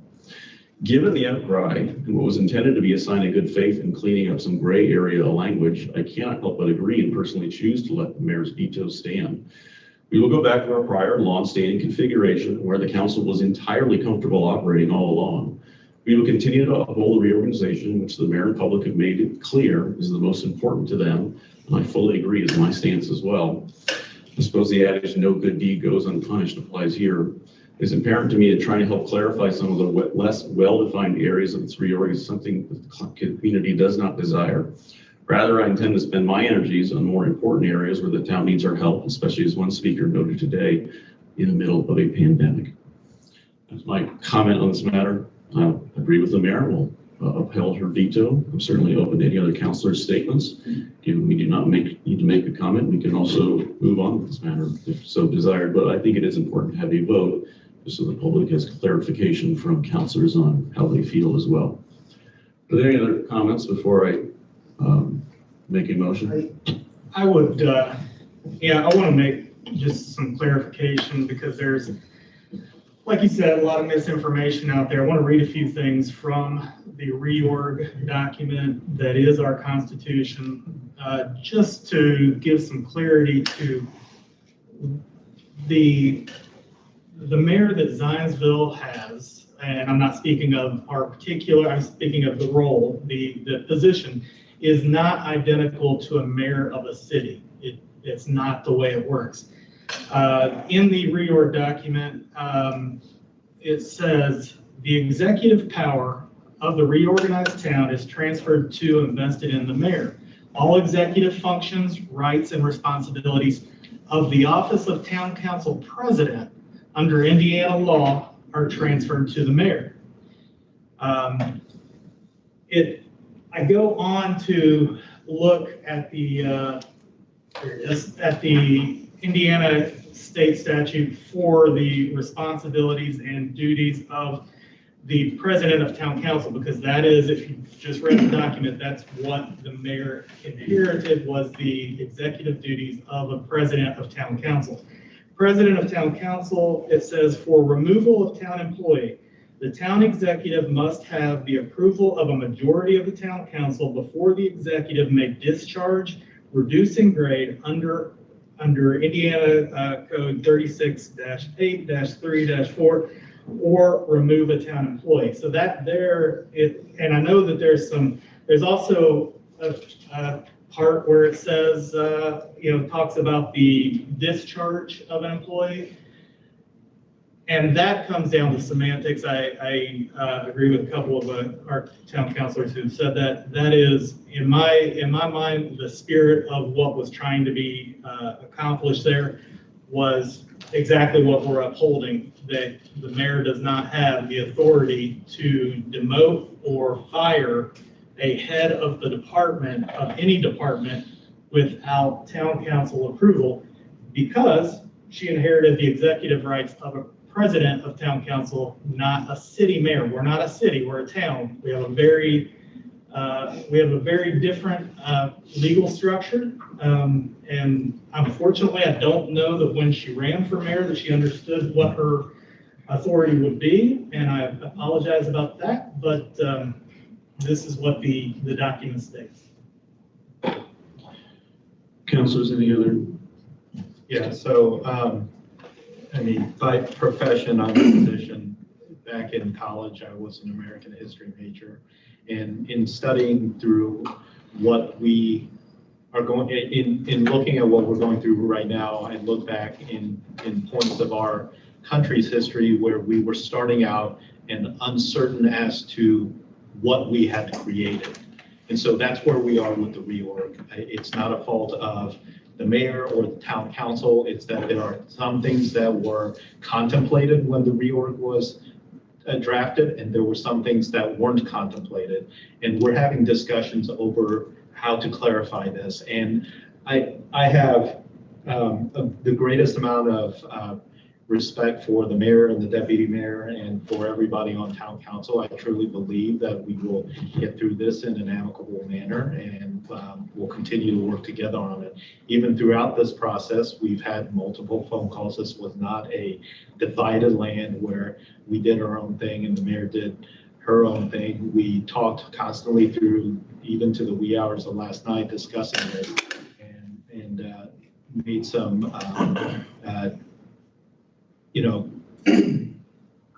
had some amicable discussions about what next steps would be to build the relationships back up again. This is like anything else. It's muddy and it's a little ugly. We'll get through this. We're a good town, and I believe in all of us. Thank you, Councilor Joy. Any other comments? Yeah, Josh, I would just add to that. I appreciate all the folks who have weighed in on this, gotten quite a few emails over the last 48 hours, and I'll respond to everybody in due time. I would just reiterate President Garrett's comment that he made in his address, and that this town council, I know speaking for myself, I've had a very productive working relationship with our new mayor. We've appreciated that she's diligently tackling her new role. As Alex pointed out, this is in many ways still new ground that we're trying to work through, but she has brought forward a strong vision around personnel change, and we've supported all of those, including a new town CFO, and have been diligent in giving them the resources and tools that they need to do their job, including many budgetary items we'll talk about hopefully today. New town HR manager.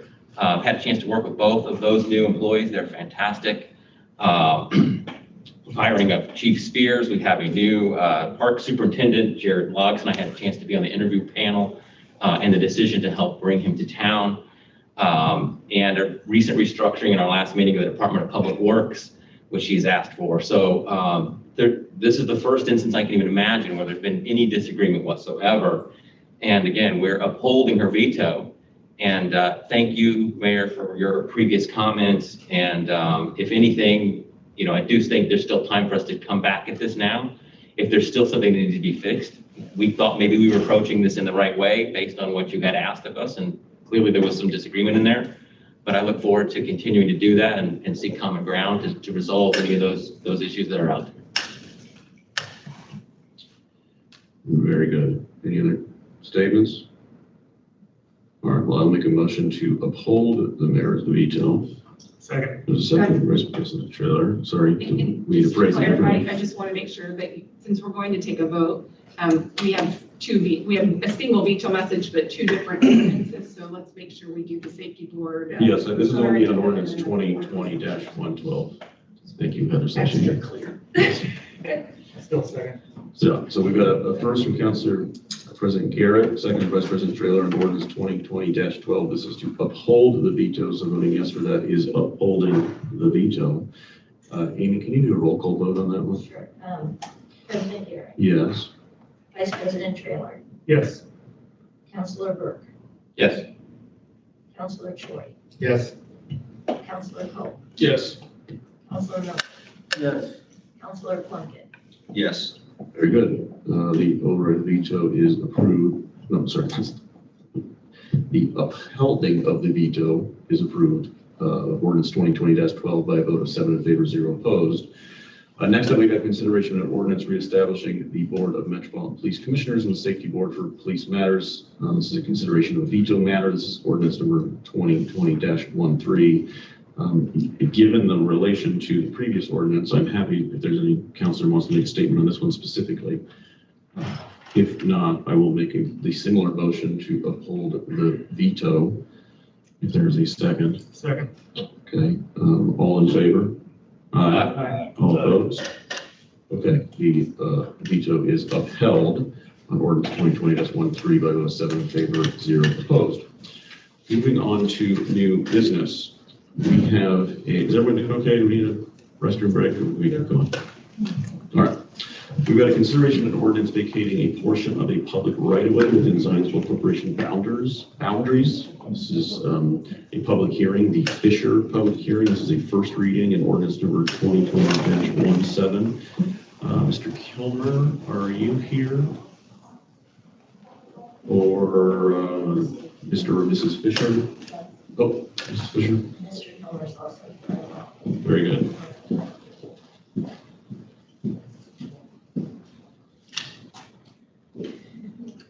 Good morning, councilors. I'm Amy Fisher, and I live at 1925 Mulsanne Drive in Zionsville and Thornhill. My husband Doug and I recently purchased the parcel that is 50 East Ash Street, and we are requesting that the council formally vacate the alley. It's a 5-foot plotted alley that runs 157.6 feet along the eastern side of our parcel. This alley has been informally abandoned for some long period of time. I don't know specifically, but it's covered with mature trees, fencing, garage structures. And we would like to utilize the east side of that property for a screen porch. The town would like us to grant an easement to the west, which we are willing to do. And the town would also like a right-of-way along the northern half of Ash Street, which is the southern portion of our property, to accommodate a possible sidewalk in the future or a curb, which we are also amenable to as well. We have the consent of all of the abutting property owners, and we believe that the town's formal vacation of this alley is in the public interest because the town, as our understanding from meeting with Mr. Lance, does not intend to use this as an actual alley ever in the future. It hasn't been used in a very long time as an alley. The property owners, who will each get 2.5 feet, have all agreed to maintain the property, and we believe that the property owners are in a better position to maintain the fencing, the trees, the ground, the structures than the town would be. And a perpetual utility easement would remain for any of the utilities that would need to access that alley and the pools, etc. Very good. This is a public hearing. I have proof of publication. I will open the public hearing if any member of the public, either online or here in person, would like to speak on this matter. Now is your time to speak. Amy, any hands? No hands. We'll see one coming up. All right, close this public hearing. And I will note that we sent the required notice. I think you have my affidavit. I sent the white slips to Mr. Kilmer. I have the green slips here. If the council would like those. Any questions on this from any counselor? I'd like to make a motion to approve. And one second, real quick, I know Roger's online. Can you just comment really quick? Usually Wayne or Roger or someone will just comment just to make sure that they have no problems with this. I haven't heard of any issues, but I just want to make sure for the record that they're okay with it. Roger? Oh, hey, Roger. Any issues with this? Good morning, President and members of the council. Staff has reviewed the requested vacation petition. We have no concerns with its request. Very good. Thank you. Councilor Colt, do you want to? Yeah, move to approve the ordinance 2020-17. Second. Motion to approve, second from Councilor Melton. All in favor? Aye. All opposed? Very good. Ordinance 2020-17 is introduced on first reading with a vote of 7 in favor, 0 opposed. Thank you very much. Thank you, Ms. Fisher. Next, we've got a consideration of the 2021 budget for the town of Zionsville, Indiana. This is a first reading and public hearing. This is ordinance number 20-15. Ms. Havar. And is Tim Berry, is he online, Amy? Just to promote him, just in case there's questions as well.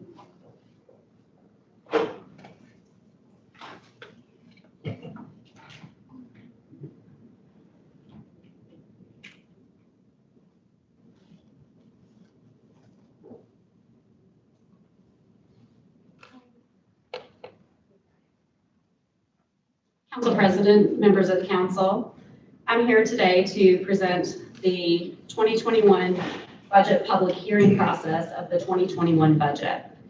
Just to kind of go over where we have been and where we are today and where we are set to go. On September 16th, over a month ago, we started with a budget workshop. We then had a budget introduction at the city council meeting, and we had a additional budget workshop on the 28th of September. We published the budget, and I will show that later on Gateway per the state statute on the 9th, and today is the 19th, and we're having the budget public hearing. We have an additional 10 days to make decisions on the budget in order to get to that budget adoption. So I look forward to working with everybody and have looked forward to working with everybody through this process. I want to especially thank the department heads for their effort and seeing that we are all a town and we're all in this together. And you'll see the budget cuts that they have made on their proposed and working through with the finance office.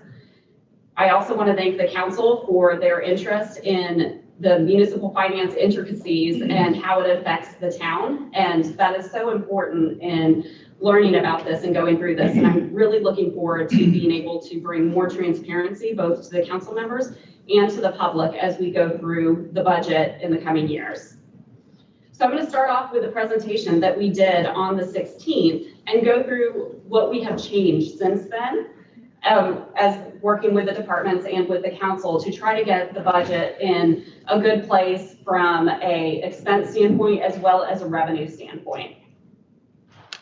So overarching in all the departments, we had included a 3% performance salary pool.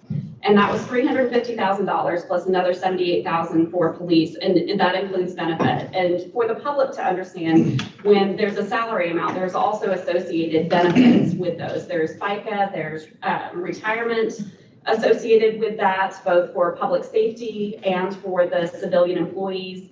And so those really add up when you look at that total compensation package. So in the revised budget that we're presenting today, that includes just a 1% increase, cost of living, if you will, for the employees. We are doing a compensation study, as mentioned in previous presentations, that will be complete early next year. And with that, that might be an opportunity to make sure that everyone is at the level that they're supposed to be. So bringing people up to the minimum that's established by that compensation study. And then we could also look if there's a change in the revenue financial side to reward the employees for doing less during these times of COVID. We had included a increase in the health insurances, again, not knowing what that market will look like, but going back through and knowing that we are self-insured, so that brings with it different, standards, if you will, that we can kind of set our own increases for those premiums that are funding that health account. We have then gone back and revised that. Now, if it comes that there will be an increase, then we will look this year and in the future years at ways that we can get that number down to hold that health number to where the town is not funding that at such a high level. There's also an increase in general property casualty and, you have electric and gas and those kind of increases. So we've tried to make the estimates in the budget as to where we expect them to be in 2021. As I mentioned in the previous presentations, we are breaking down the information into more information than you have previously received, where there were shared lines between the administration, finance and records, the public assistance, court, information technology, and the mayor were all lumped together kind of in an administration department within the gateway forms, for example. And they shared lines like training and subscriptions and things like that. In this 2021 proposed budget, you will see the line items per functional area so that we can then track a budget versus actual and then be able to understand the needs and what is going on in those departments throughout the year. There are also other information, and we added the non-departmental information as well as the food and beverage fund because I know that's an interest of the council. So going back through here, we did decrease the legal line and we moved some of that to non-departmental because all of the departments, like I was saying before, share in the expenses of the legal line. It might be a parks matter, it might be a fire matter, it might be an administration matter. So moving that seemed to make sense so that it would be accurately represented to the public. We also decreased money for contractual services for process re-engineering. So we dropped that from 150,000 to 50,000. Again, in trying to reduce the budget, we were looking for ways in order to make cuts. We also moved a little bit of website updates that was in administration over to IT and reduced that budget as well. I'm not going to go through all of these in detail, but we looked, each line item to try to see where we can reduce.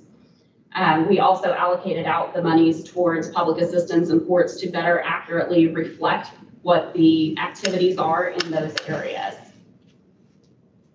Information technology, that's where we spoke about the opportunity that we have, you will see at the next council meeting, to be able to put the implementation cost of the new transparency suite and process improvements with permitting and all of that in the 2020 budget to be funded with the CARES Act money from the general fund. And then that reflection is now included in the 2021 budget. With council, we had presented a comparison of surrounding communities, and we did, per council's request, drop that amount back to current levels. The Board of Public Safety, that would be a discussion that we would have with council, and that is fully dependent on if there are citizen members on the Board of Public Safety, then we could reinstate that amount. If it is town council only, then that amount would drop to 0. So human resources, we were also able to utilize the CARES money, and that will again go before you next meeting for an upgrade to our system. So those are annual amounts that are over the implementation costs, but it gives us an opportunity to start that process early and to get that implemented so we can start seeing the efficiencies earlier. We also removed the town intern program line for the 45,000. We don't have that currently today, so that's something that we can hold off on unless the council deems that they would like that added back to the budget. In planning and economic development, there were several proposed positions. We have dropped those down to 2, the economic development manager and the proposed permit technician. And then the building inspector and proposed planner 1, those would be deferred. So the departments were providing this information and prioritizing their needs based on what they feel with the new technology and the new processes that they would benefit from the most in the coming year. We are also planning to do the gateway study to start that process and get that invoiced this year. So that is also a change with existing dollars. And then the zoning ordinance rewrite and the wayfinding project would be in the 2021 budget for the amounts listed above. With the police and fire departments, they are heavy on personnel as a percentage of their budget, and that is where you will see the reductions in the total proposed budget from the beginning when we proposed to now. The fire department, you can see that in addition to those personnel costs, there was in a separate fund, the cumulative fire fund, $600,000 for land and engineering for a future fire station. There is no set timeline of when those dollars will be spent. That has been included in previous years and has not been spent. So that is one item that we have reduced down, and that is available. The cash is there at any time that the council deems that they would like to start that process. We are doing studies in 2021 that will then lead to the engineering design as well as the land purchases, so that we would see before you either as an additional appropriation, or if it's deemed 2021, you would see that reflected in the 2022 budget, excuse me. Public Works, this is also where there were additional personnel requested. And then when we went back to look for cuts, we did prioritize those items. So the engineering positions, the two of them, I showed at a previous presentation where we will receive more revenue than expected for these positions. And so those were deemed that we need those positions, and we will definitely see the offset in the revenue on those. And then we will forego or defer the 3 additional positions, the executive administrative assistant, team lead, and street technician, and facilities management technician. We also had a mini dump truck from the proposal, which is $100,000, which is quite significant. And we're looking at options for the dump truck instead of paying $150,000 in year 1 to go to a lease structure, which again, we would have the revenue in order to support that expense. The stormwater, again, this is one position that was deemed to be absolutely necessary. We currently don't have a revenue stream for this $464,000 as other municipalities might through a user fee. And so that might be something for the council to consider at a later time. The Parks Department has significant capital budget within this parks line. So there's over $1 million, 357,000 of that is additional over the 2020 budget. So that is an increase over the 2020 current budget. Non-departmentally, this is what I mentioned with gas, electric, water, sewer, property insurance, town hall improvements, things that all departments would benefit from. There's also town hall payments as well as a land contract included in this non-departmental amount. With food and beverage, based on where we are with the revenues versus expenses, that we did reduce that by the $30,000 that we had pulled over from council. Again, council has the authority to increase that back to the advertised amount, which is the $495,000. But based on the revenue that will be coming in is approximately $300,000 based on food and beverage. The food and beverage revenue is affected by COVID. We're seeing about 90% of previous levels for food and beverage. So that is better than what we had expected and anticipated. I think a lot of people are doing carry out. So we would encourage people to continue to do that to support the businesses. And we do have a cash balance of about $580,000 in that food and beverage fund. So that is not something that, you know, the council should know that it can be funded at the level that is currently at, which is the $465,000. That's the current 2020 level. And kind of tried to get everything together in one slide to show the 2020 adopted amount and then the increase. Here we are on 1019, and then kind of make notes on what is making up that increase. So hopefully this is helpful. And then I also put in the cash balances in the example of the food and beverage and some of those other capital costs, such as motor vehicle highway. That's where you will be able to see that money has been saved up for these purposes.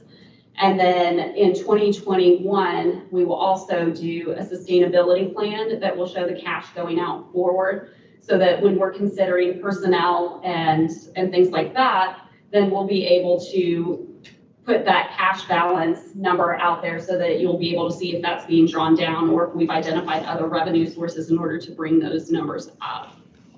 So overall, when we're looking at this, you see that we have reduced the budget from the 16, the advertised by about $2.7 million. This is the work of the department heads as well as the finance office to identify areas that we can do without or reduce some amounts in order to make it manageable within the year. We still want to provide all the departments a level of service to the constituents. And so the budget that we are presenting reflects that information as we have gone forward. So we did drop it by 2.7, but you'll notice that the budget did go up by $2.3 million from the 2020 adopted number. And a lot of that is capital. You have a roundabout at 800 and Oak that is 1.2 million of that expense. And you can see in the motor vehicle highway that we have a cash balance as of June 30th of $4.2 million. And if I could go back and show that history, that cash balance has been accumulating over time for projects such as this. The parks capital expense, I also mentioned $357,000. These are appropriated dollars, and they are not necessarily what will actually be spent in 2021. So we are proposing a budget with the authority to do these things, which may change a little bit within the year of things either being proposed that will happen, or there's going to be unexpected things that the departments will need to deal with those 2021 dollars. You can read through this, but there is a net full-time personnel increase of adding 2 planners in the planning department, as well as 1 part-time HR. There is a reduction of 1 IT staff member, so that goes to the net is $120,000 for those members in the general fund. I mislabeled one of these, I apologize. That next one should be the local income tax instead of public safety income tax. 500,000 was the budget. Nope, I got local road and street below. I will go back and fix that line on there. I apologize for that. Motor vehicle highway, we discussed. The public safety income tax, I'll talk about on another slide. We did get, or we will get through the CARES Act, we will have money for the for public safety costs that will be receipted into the public safety income tax fund. And that is about a $523,000 increase that was not budgeted in 2020. That will be an increase that we will allocate the police and fire spend to in 2021. The motor vehicle highway, again, we're going to have in there the proposed roundabout for $1.2 million, as well as additional personnel of $385,000 add. That includes the engineers that are offset by the revenue, and we also increased the road repair dollars for that. So the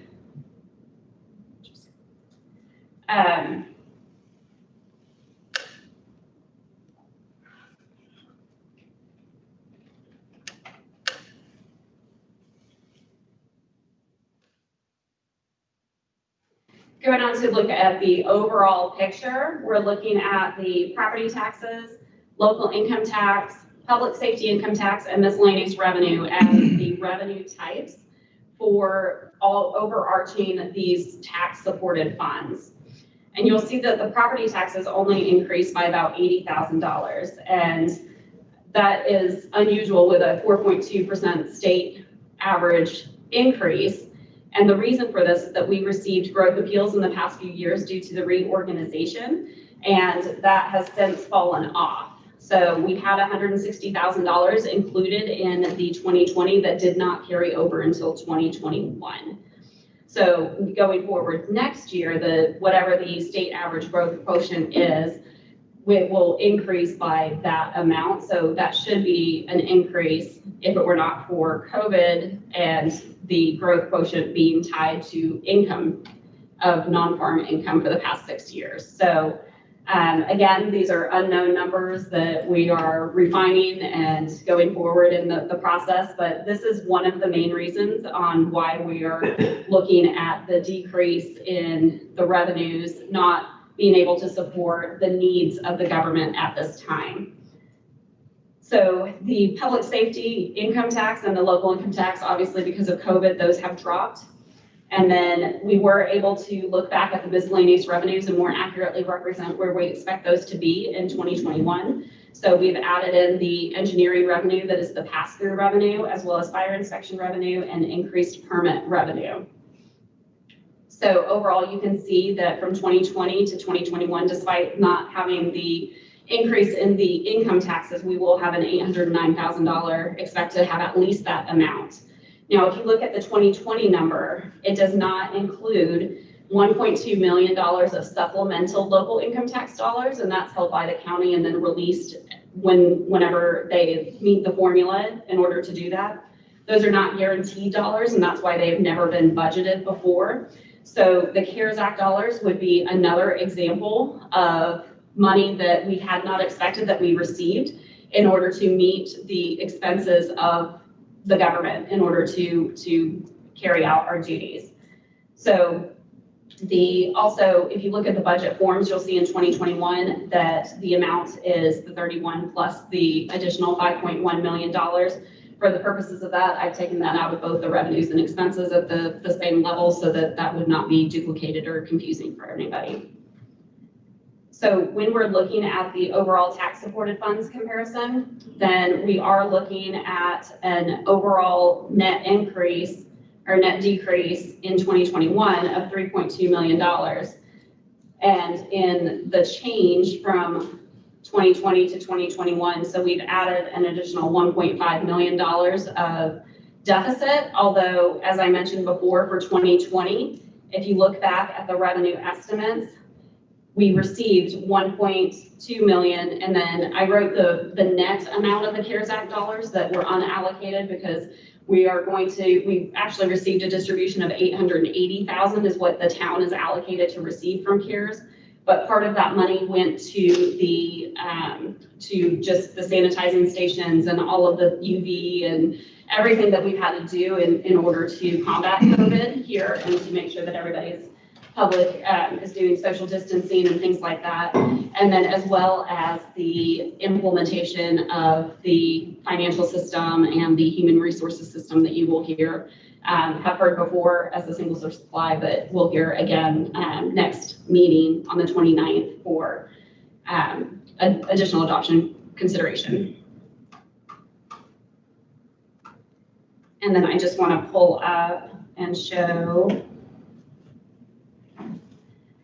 We did post the notice to taxpayers on Gateway, and it shows the budget estimate, the maximum. So this is the maximum budget as well as the maximum of funds for the levy, and it shows the current tax levy and whatnot. I want to make sure that it's clear that the maximum levy as well as the property tax rates that you'll see on these forms are advertised rates only.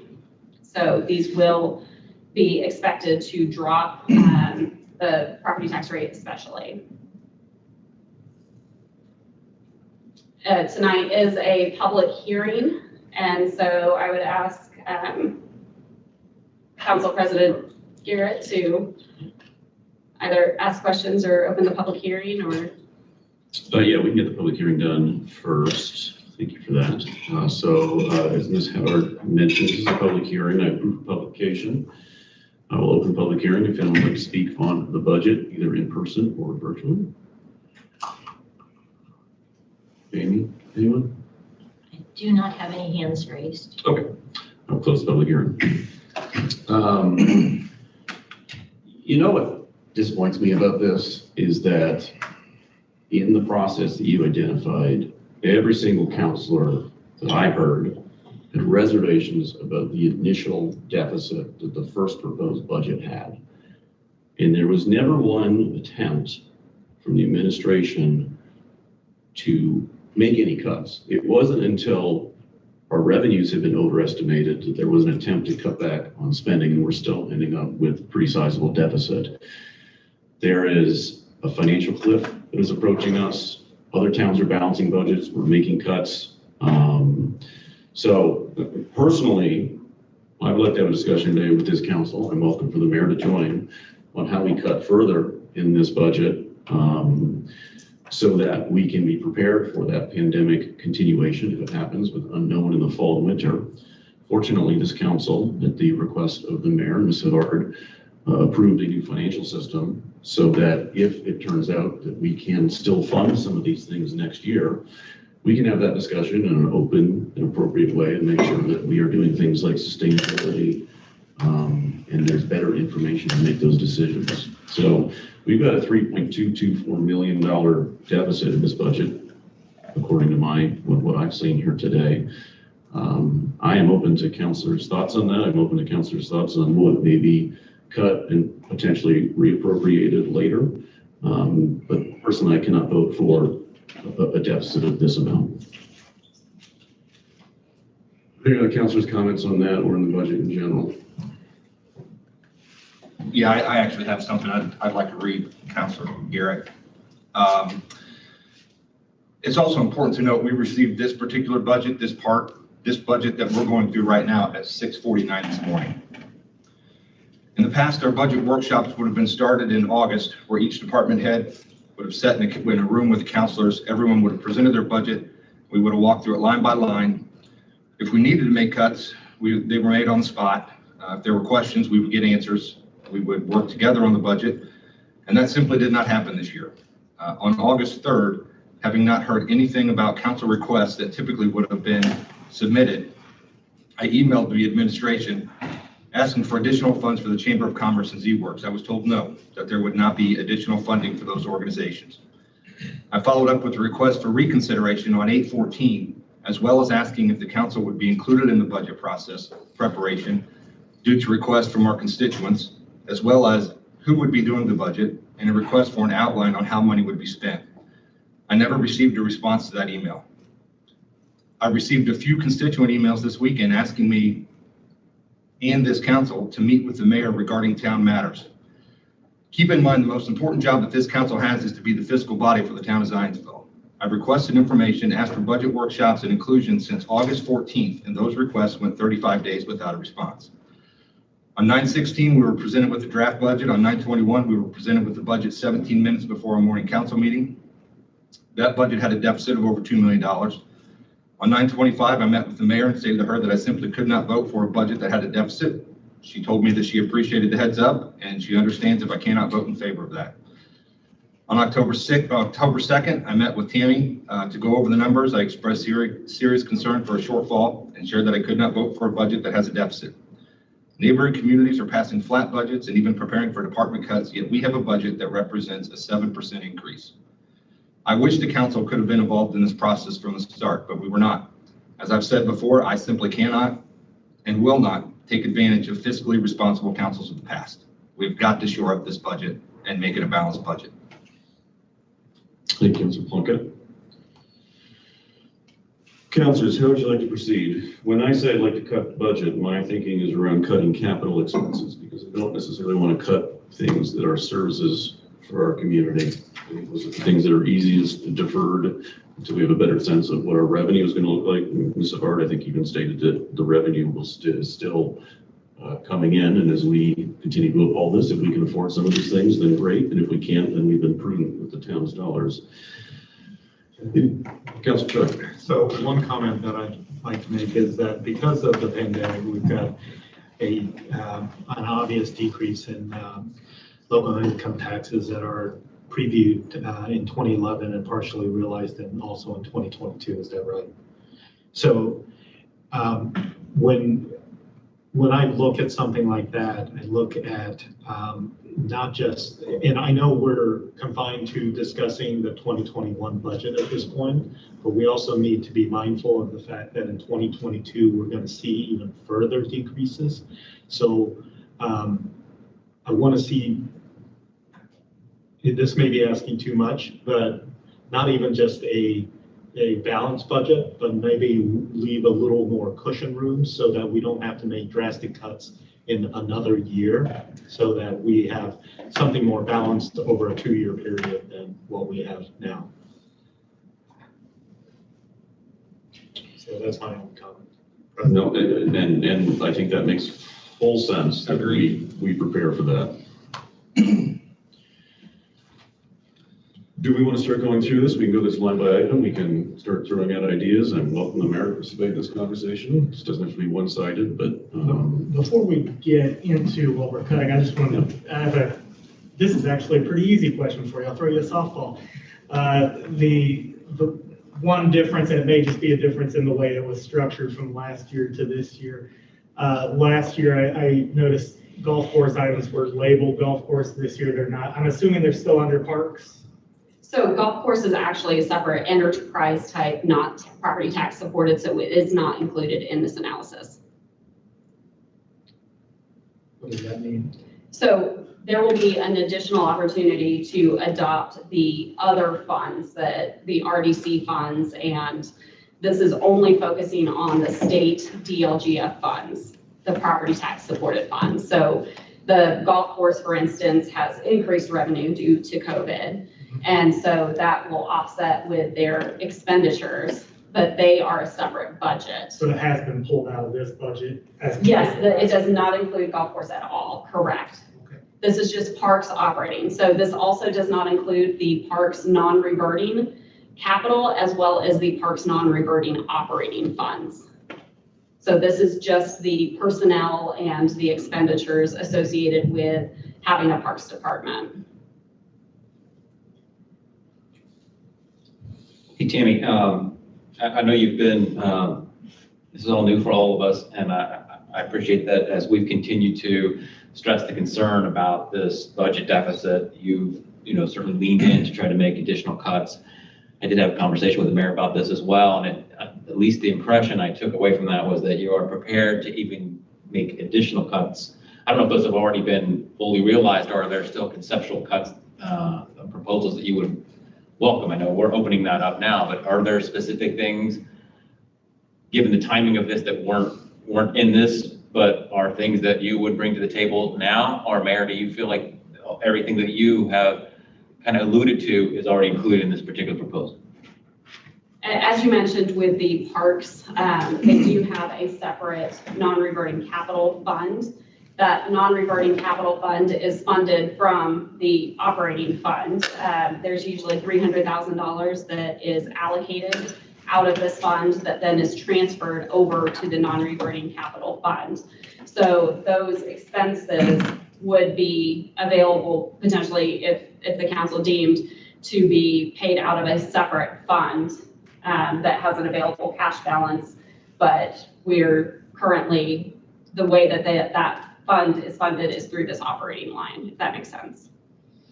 So it's less about additional cuts and more about moving revenue streams in to cover a shortfall?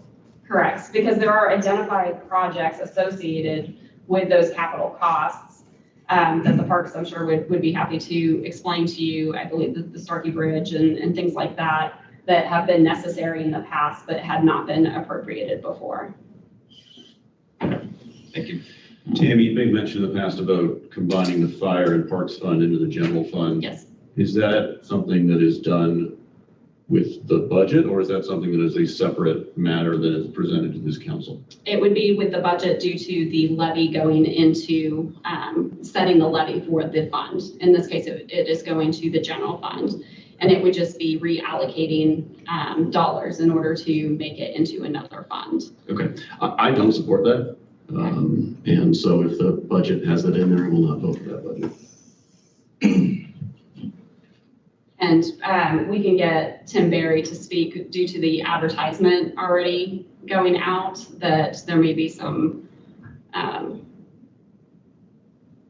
changes that we would have to make in order to make that happen again. Okay, that's certainly fine. I've never done before, I haven't supported that, but, and that's just me. That's not this council. I'm speaking personally, but that is an issue for me. Well, that was in an email that was sent on 9/21. Yeah. And that's been, for a month, we've said that we didn't want those combined. So I asked. Appreciate you pointing that out too. So where should we start? Mayor, would you like to participate in this conversation? Happily, yes. Please, come on up.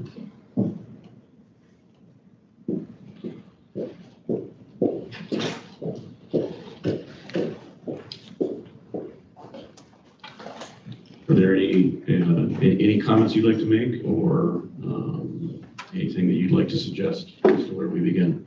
Well, I appreciate the comments that were made about the need to reserve some funds with the unknown in terms of what our revenue situation looks like. I think that one question I have is, as we have reserved funds in the past, savings for capital projects, what is the process that you all would prefer that those saved funds be appropriated? I think one of the things we've worked to do is appropriate the full plan, the full annual spending plan through this budget, which includes using cash reserves that was presumably saved for some of these capital expenditures, and showing that in the budget process now. But perhaps it makes more sense for us to bring those as separate appropriation requests that identify, here's the fund reserve that was saved for this purpose, and talk about specific capital projects as one-off appropriations. Would that have a level of transparency and clarity that makes it better? From my perspective, yes, because we have long suffered from an opaqueness of this budgeting process. It is, and this is my 5th budget, and it is still not easy to follow. I know. And that is not a indictment of Tammy in any way. It is just it is not like a corporate budget, It's right? not. In the way that it is treated, in the way that CapEx is treated, in all sorts of different manners and how it's treated. And so it is very confusing at times as to what is actually happening. Yeah. I think my optimism in the new system that I appreciate you guys proposing and that we unanimously approved was to take away that opaqueness and make it available and consumable, not just by this council, but by the public in general. Right. I think the problem I have with this budget in particular has nothing to do with the asks, but has everything to do with the unknown, right? Which is, I don't feel I have enough information, and I don't even know that you guys have enough information, again, not your fault. Yeah. That what are the implications of what's coming? Because the pandemic has hit our community now, right? It has impacted people's incomes, it has impacted our businesses, but it doesn't, to Councilor Choi's point, show up until next year. And I think previous councils have done a nice job of smoothing out the ups and downs, right? So even in the Great Recession of 2008, there were still services provided, there were still projects that were done because of savings in the good times, right? And so we've just gone through some good times, there may be some bad times coming. I'm not necessarily opposed to any of these, but I'm also unsure as to what's going to happen. And so if everything works out okay, great. Let's talk through these as the way you suggested and have that open debate and make sure that we've got the sustainability. That's important, I think, to us. I know it's important to you. And we can't afford them, then good for us. We've saved our money to put on services for our constituents and not on one-time things that we can never get back. So that's just my personal opinion and approach on this. And I think that's something we can do is pull out those capital expenses, particularly those that we are using fund balance for. They're not tied to the tax rate. I think that you mentioned the fund, some of the practicality around trying to allocate revenues where their revenue source is and budget dollars to their organization that they're tied to is, again, can be sort of looked at as our own personal finances. I get a paycheck here and I put it in one bank account, but I do have a budget that allocates it for, my utilities and my going out to dinner, DoorDash fund, things like that. It's the same for us here. If we get one paycheck, putting it in one fund and then allocating those dollars where the control is for spending. The revenue, those buckets of revenue, they don't allocate control for spending. It's the budget that controls what the spending dollars are. And I hope that helps to understand why some of the process improvement things that we brought before you have, it helps us save dollars in the long run. It helps us not have staff time do things. And it really helps us understand what our fund balances look like and where they're coming from and what their versatility, the full options available to them when you are making those spending decisions. But yeah, I don't disagree with that. And that's why I'm excited is maybe an overuse, but I'm certainly anxious to see the implementation of this new system to then see how that correlates, right? Yeah. To me right now, I just don't feel I have enough information to make an informed vote one way or the other. It's not something that will never happen. It's just something that it's hard to piece together in the way that it's done today which is the way it's always sort of been done, which is not the right way to do it, right? So. Right, but the part that really is the spending piece is the budget component. Correct. Which is still being preserved in terms of departmental. Yes, no, for sure, Yeah. for sure. So in terms of approaches, and even in timing, Heather, and I'll sort of rely on you on this as well. I mean, and this is me alone, this is not a council statement, would love to see a balanced budget that takes out some capital costs that we can discuss and vote on later. Is that something that you want as a takeaway? Is that something you want to workshop right now in this public forum? And do we have time to do that? So I see Tammy wanting to jump in first. I think it may be helpful for her to. Yeah, please, that's fine. I think if there are, so looking at the 2020 to 21 change, there's a $1.5 million add of the deficit. And 1.2 million of that is the roundabout. 357,000 of it is the park's capital expenses.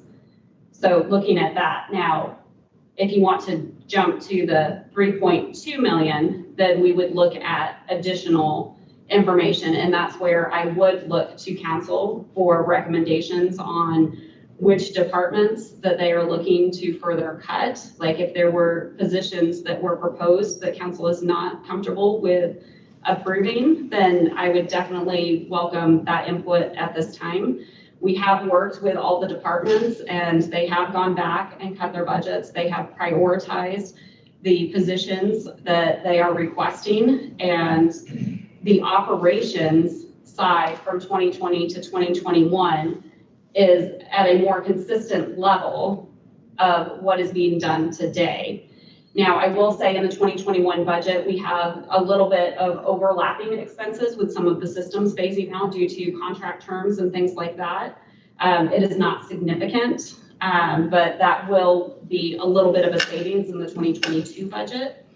The systems will need to have people to implement them. And so there may be savings later on and repurposing of some positions that we don't yet know the impacts of, depending on how we want those systems to be utilized to the fullest, or just vanilla to the beginning parts of it. That will be something that I am excited to work with council on, the level of transparency and how much information that they need, but that will also take time and resources, and therefore money to do those kind of things.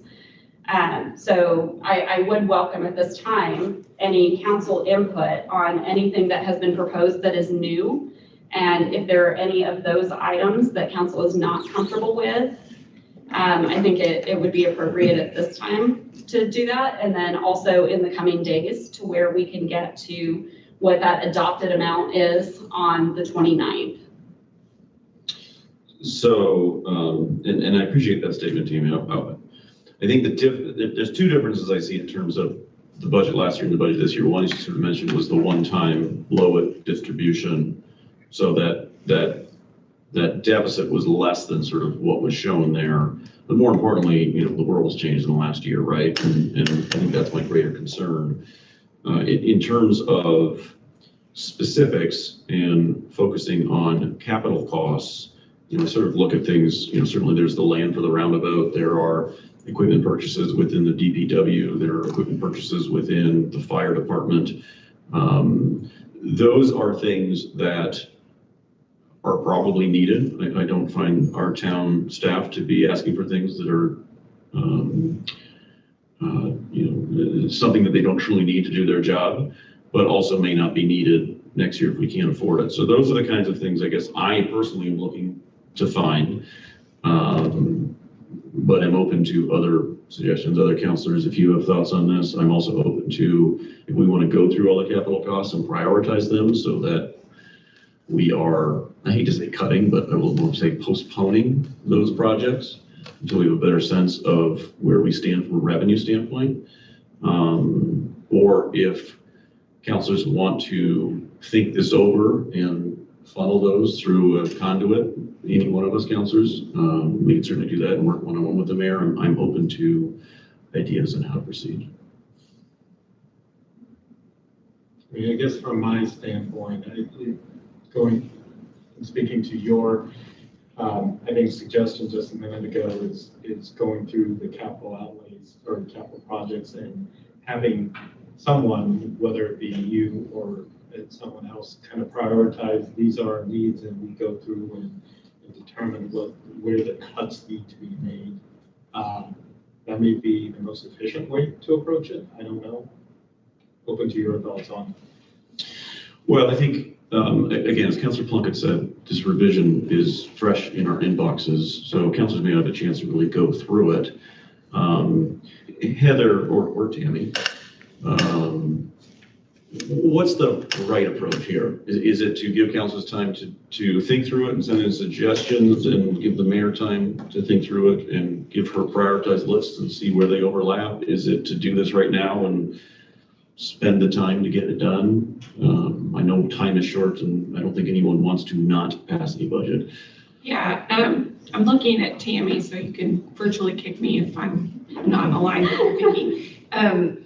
You know, I think one concern we have is we do have a very compressed window, and the next opportunity publicly that we're gonna have to talk about this, at least unless we call an additional special hearing, which we can do, is the 29th, which is the day that we need to adopt a budget, because we have to get our budget to the state by November the 1st, or we are going to be reverting back to the current 2020 budget, which I know is everyone's, you know, not where we want to go. So I think it's appropriate if the council members, you know, do want to individually take time and review their own priorities, and certainly, you know, if for ease of the administration, it seems to me, you know, could get those to Tammy so that they're, you know, part of the public record. I think we want to provide transparency. We have to be very careful in our conversations because we are going to be taking a public action, which I personally don't love to see a lot of emails, you know, back and forth, just because I don't want anyone in the public to think we're trying to circumvent a public discussion. So that always makes me a little bit nervous. So we could call yet another workshop, which would be something we could notice, and we could work with Tammy on a date if we do that for her and her team, because I know every time you move a number, it requires everything to sort of shift around. I know that takes lots of emails from you over the weekend and last night, Tammy, so I know you were working hard on this. So if we are going to do that, I would suggest to the council that we try to do that yet this week. So that, you know, Tammy and her team can clean everything up and potentially get it back out in a draft form. So you have plenty of time to make sure that the changes that are made are consistent with the global thinking between the administration and the council. So I don't know, Tammy, if that sounds appropriate to you. That sounds great. Okay. So maybe we could look at Thursday or Friday of this week, either by Zoom, you know, so if the public wants to listen in on those discussions.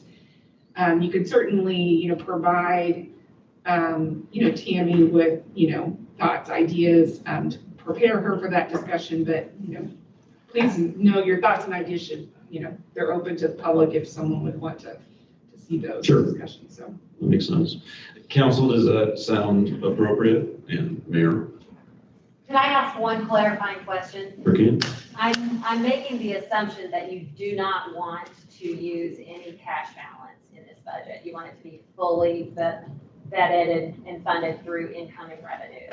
But I want to make sure that's correct. That is my preference, Okay. acknowledging we do have good cash balances Right. that we will either have to use for OpEx if revenue sort of falls dramatically next year, or if not, we have a better indication of sustainability can be used for some of these types of capital projects that are probably needed.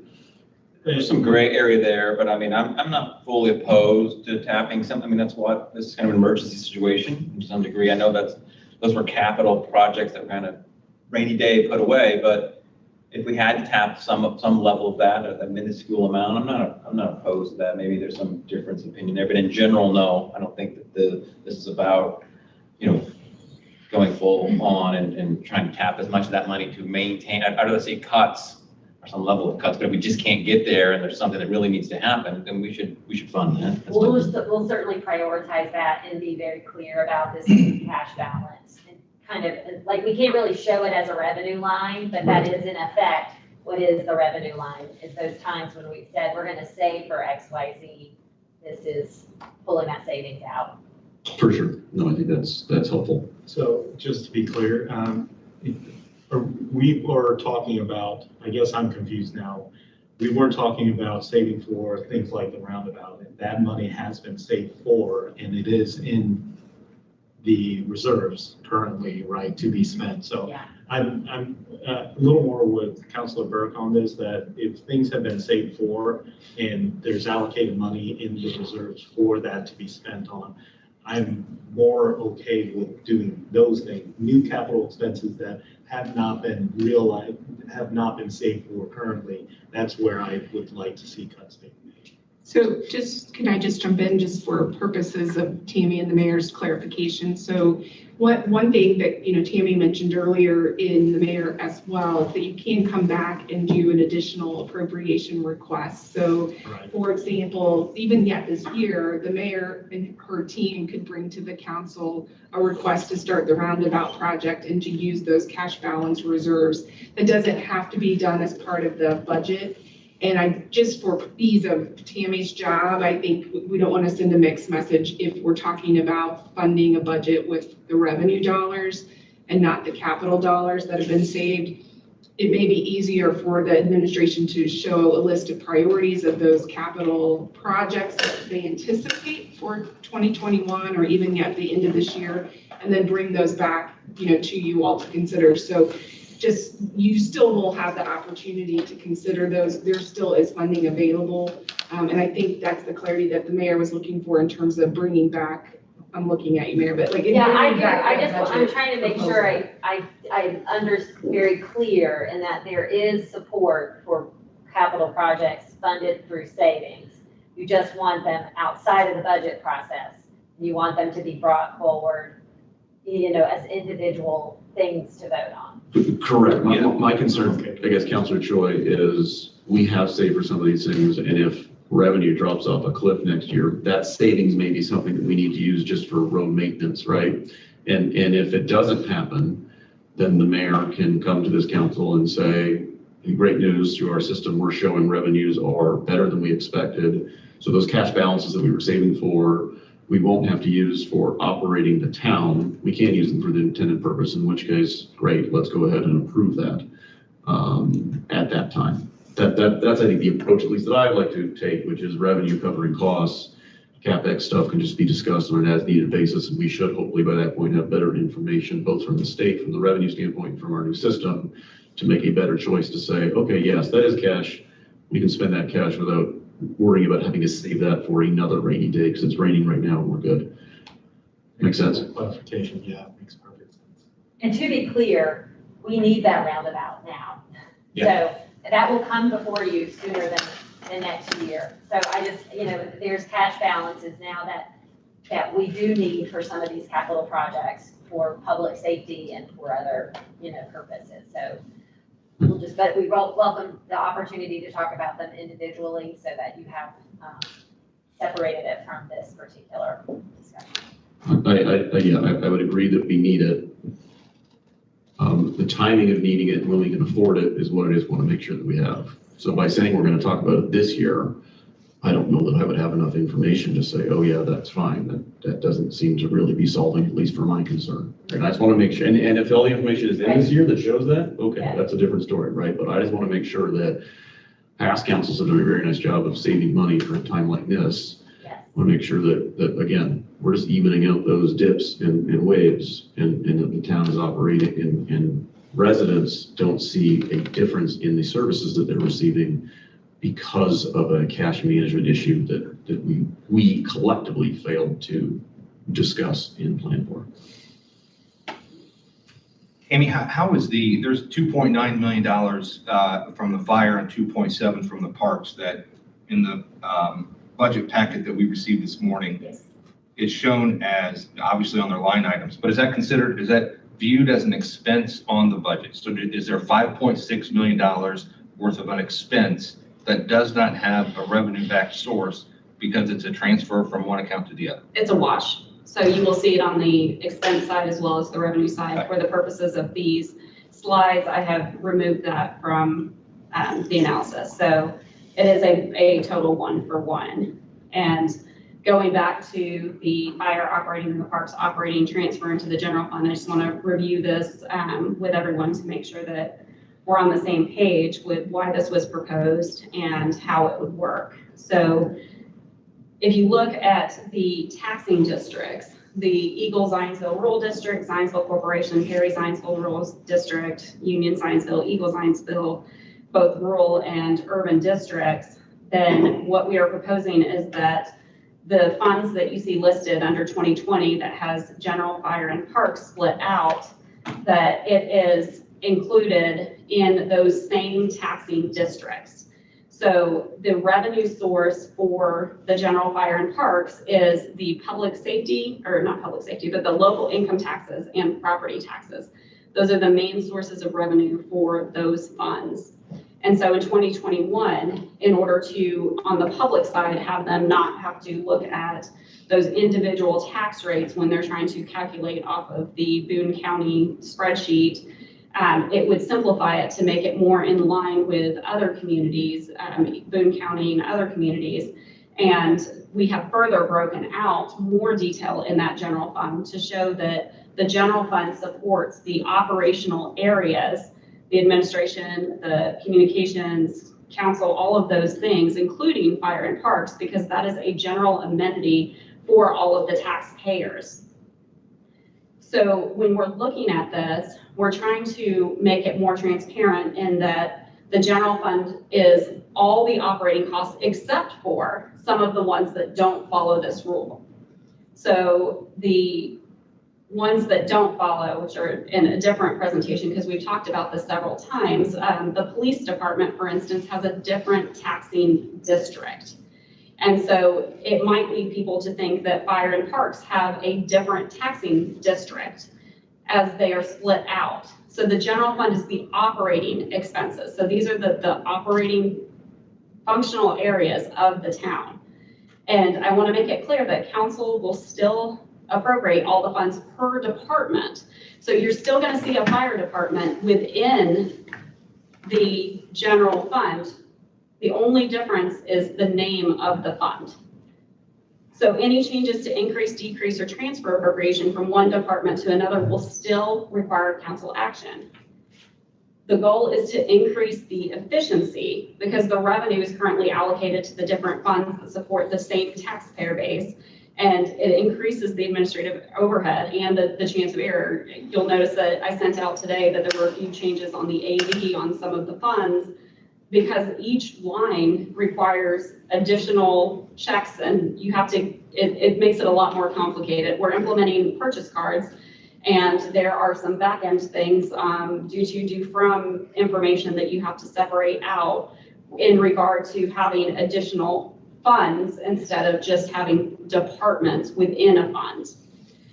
So monitoring and reporting on cash balance reserves, we'd be able to invest more money if it was easily if it was in one fund, because we only have to create one additional investment fund. If we leave it currently as it is with the general fund, fire, and parks, if we were to invest all the monies, we would have to create an additional 3 funds. So that's 6 funds total for the public to sift through to find out how much operating dollars are involved. So, because you're looking at both the operational as well as the investment dollars. So again, with the sustainability plan, everything will be broken out by department. We are trying to get away from these silos of the departments and go to, we are the town. We are all in this together, and we want to make sure that everybody can see everything that they need to and still have the information that they need. And I believe that by collapsing those into the general fund, it accomplishes those things. So I guess it makes sense to me when we have a new system in place. I think it's something I would consider. The problem is with the reporting I have today, it gets very meshed together. You know, this combination now shows a $13 million general fund cash balance. we may make decisions based on that when some of that money has really been previously allocated and saved for things that are coming. New fire station, new park, whatever that may be. So I'm not trying to add extra work for you, and I apologize for that, but I also don't feel at this point I'm comfortable with that and stand by my statement of not wanting to do that for this budget year. And understood. I will tell you that we are planning a fast implementation of this new system. So we want the new system to be the system of record for 2021. So we will do everything that we can to get that up and running as quickly as possible. So you'll be able to see that information.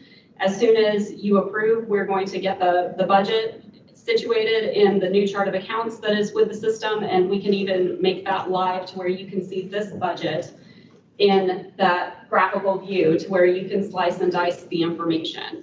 So we do plan to have this information up and running very quickly, because I agree that the current PDF forms and everything, how the budget is, it is very confusing. But being able to slice and dice on the department and on the categories and on the line items across the departments and across all funds will give you the transparency that you need. But in order for it to work, and especially seeing year-over-year comparisons, that we need to do the structure now. So that when we're coming around to next year, when we have a 2021 budget to compare to the 2022 budget, that you will see the information in the most comparable way, apples to apples, within the fund and within the department. So that's why I'm pushing so hard for this to get done now, so that we don't have to go through all of this next year. Because once we have the structure set, you'll be able to monitor budget versus actual. I believe the information is updated nightly. So you'll be able to see as claims are paid where those are coming out of, and we'll be able to be in a much better shape, especially with respect to transparency. But if we wait another year, then the ramification is that when I'm coming up here to present and doing a fund budget, you know, a 2021 versus 2022, then you're not going to be able to see the information how you want to see it. Well, hopefully we'll be able to get through that, but I appreciate your approach to that. And a quick implementation as well, but I still would like to see those broken out for this coming budget year. So unless there's any other comments from a budget process standpoint, are we going to meet Friday to talk through that? Is that fair and reasonable? And Heather, to make sure we aren't violating the open door laws, as counselors have thoughts, should they send them to Tammy? Should they just save them for that budget workshop? I would go ahead if you could and send them to Tammy, and you just copy in you, Josh, as the president. You're welcome to copy in me. If anybody of the public, you know, wanted those recommendations, they would be a public record. But that way Tammy can kind of get her head around kind of what the, you know, 8 people have this, or all 7 of you have the same idea. That might be one that she'd want to work on between now and then. Does that sound okay, Tammy? Agreed, yes. Yeah, and if we could do, you know, we can work on a time that works. And I know previously, I think you set up a Zoom call for the budget workshop. If you want to do it in person in the council chambers, or I'll let you two, you know, decide that. But we'll, Amy, you know, work on the notice. Yeah, Amy, if you can coordinate all that, I'd appreciate it. I also assume that regardless of the changes we need to make, we should still introduce this budget and vote on this today, correct? Yes, please. Okay, okay, fair enough. Councilors, any other comments before I make a motion to introduce? I just have one quick question, and this is a pretty simple one again, but I have a much better understanding now of the food and beverage grant fund process, whatever we end up calling that. But and I understand that, you know, first year is always the hardest to get rolling on something like that. I just want to make sure that what I've been told is accurate. I heard from both Z-Works and the Chamber of Commerce that they've verbally been guaranteed at least the same support from the town for 2021 as they received in 2020. Is that accurate? Yes. Yes. Yes. Okay. I just want to make sure. Thank you. All right, unless there's any other comments, I'll make a motion to introduce ordinance 2021-5 on first reading. Is there a second on this? Second. Second for Vice President Trailer. Amy, do you want to go through a roll call on this just to make sure everyone can weigh in? President Garrett, Yes. Vice President Trailer, Yes. Councilor Burke, Yes. Councilor Choi, Yes. Councilor Cole, Yes. Councilor Melton, Yes. Councilor Plunkett. No. Ordinance number 2020-15 is introduced on first reading with a vote of 6 in favor, 1 opposed. Councilors, any other matters you'd like to discuss here today? I want to thank Councilor Burke for these great masks. Yeah. Yes. In recognition of Breast Cancer Awareness Month, which I don't know if people in the audience know, but Councilor Burke is president of the Indiana chapter of the American Cancer Society. This is an important month for his organization and for all breast cancer survivors. Thank you for wearing them and showing your support. Maybe we'll be able to take a photograph after our meeting. Oh, good. Okay, we've got approval of claims. I make a motion to approve claims. Second. Second from Vice President Trailer. All in favor? Aye. All opposed? Claims are approved by a vote of 7 in favor, 0 opposed. I will also then make a motion to adjourn. Second. Second from Councilor Culp. All in favor? Aye. Aye. All opposed? Motion to adjourn is approved by a vote of 7 in favor, 0 opposed. A special meeting is scheduled for October 29th, 2020 at 9 a.m. The October 29th, 2020 meeting will be conducted via Zoom only. Access information will be posted with this meeting, with the meeting notice. The next regular town council meeting is scheduled for Monday, November 2nd, 2020 at 7 o'clock p.m. Determination of the need for a solely electronic meeting will be evaluated prior to the meeting. The final notice will be posted in compliance with the Indiana Open Door Law. Thanks for your patience today, folks.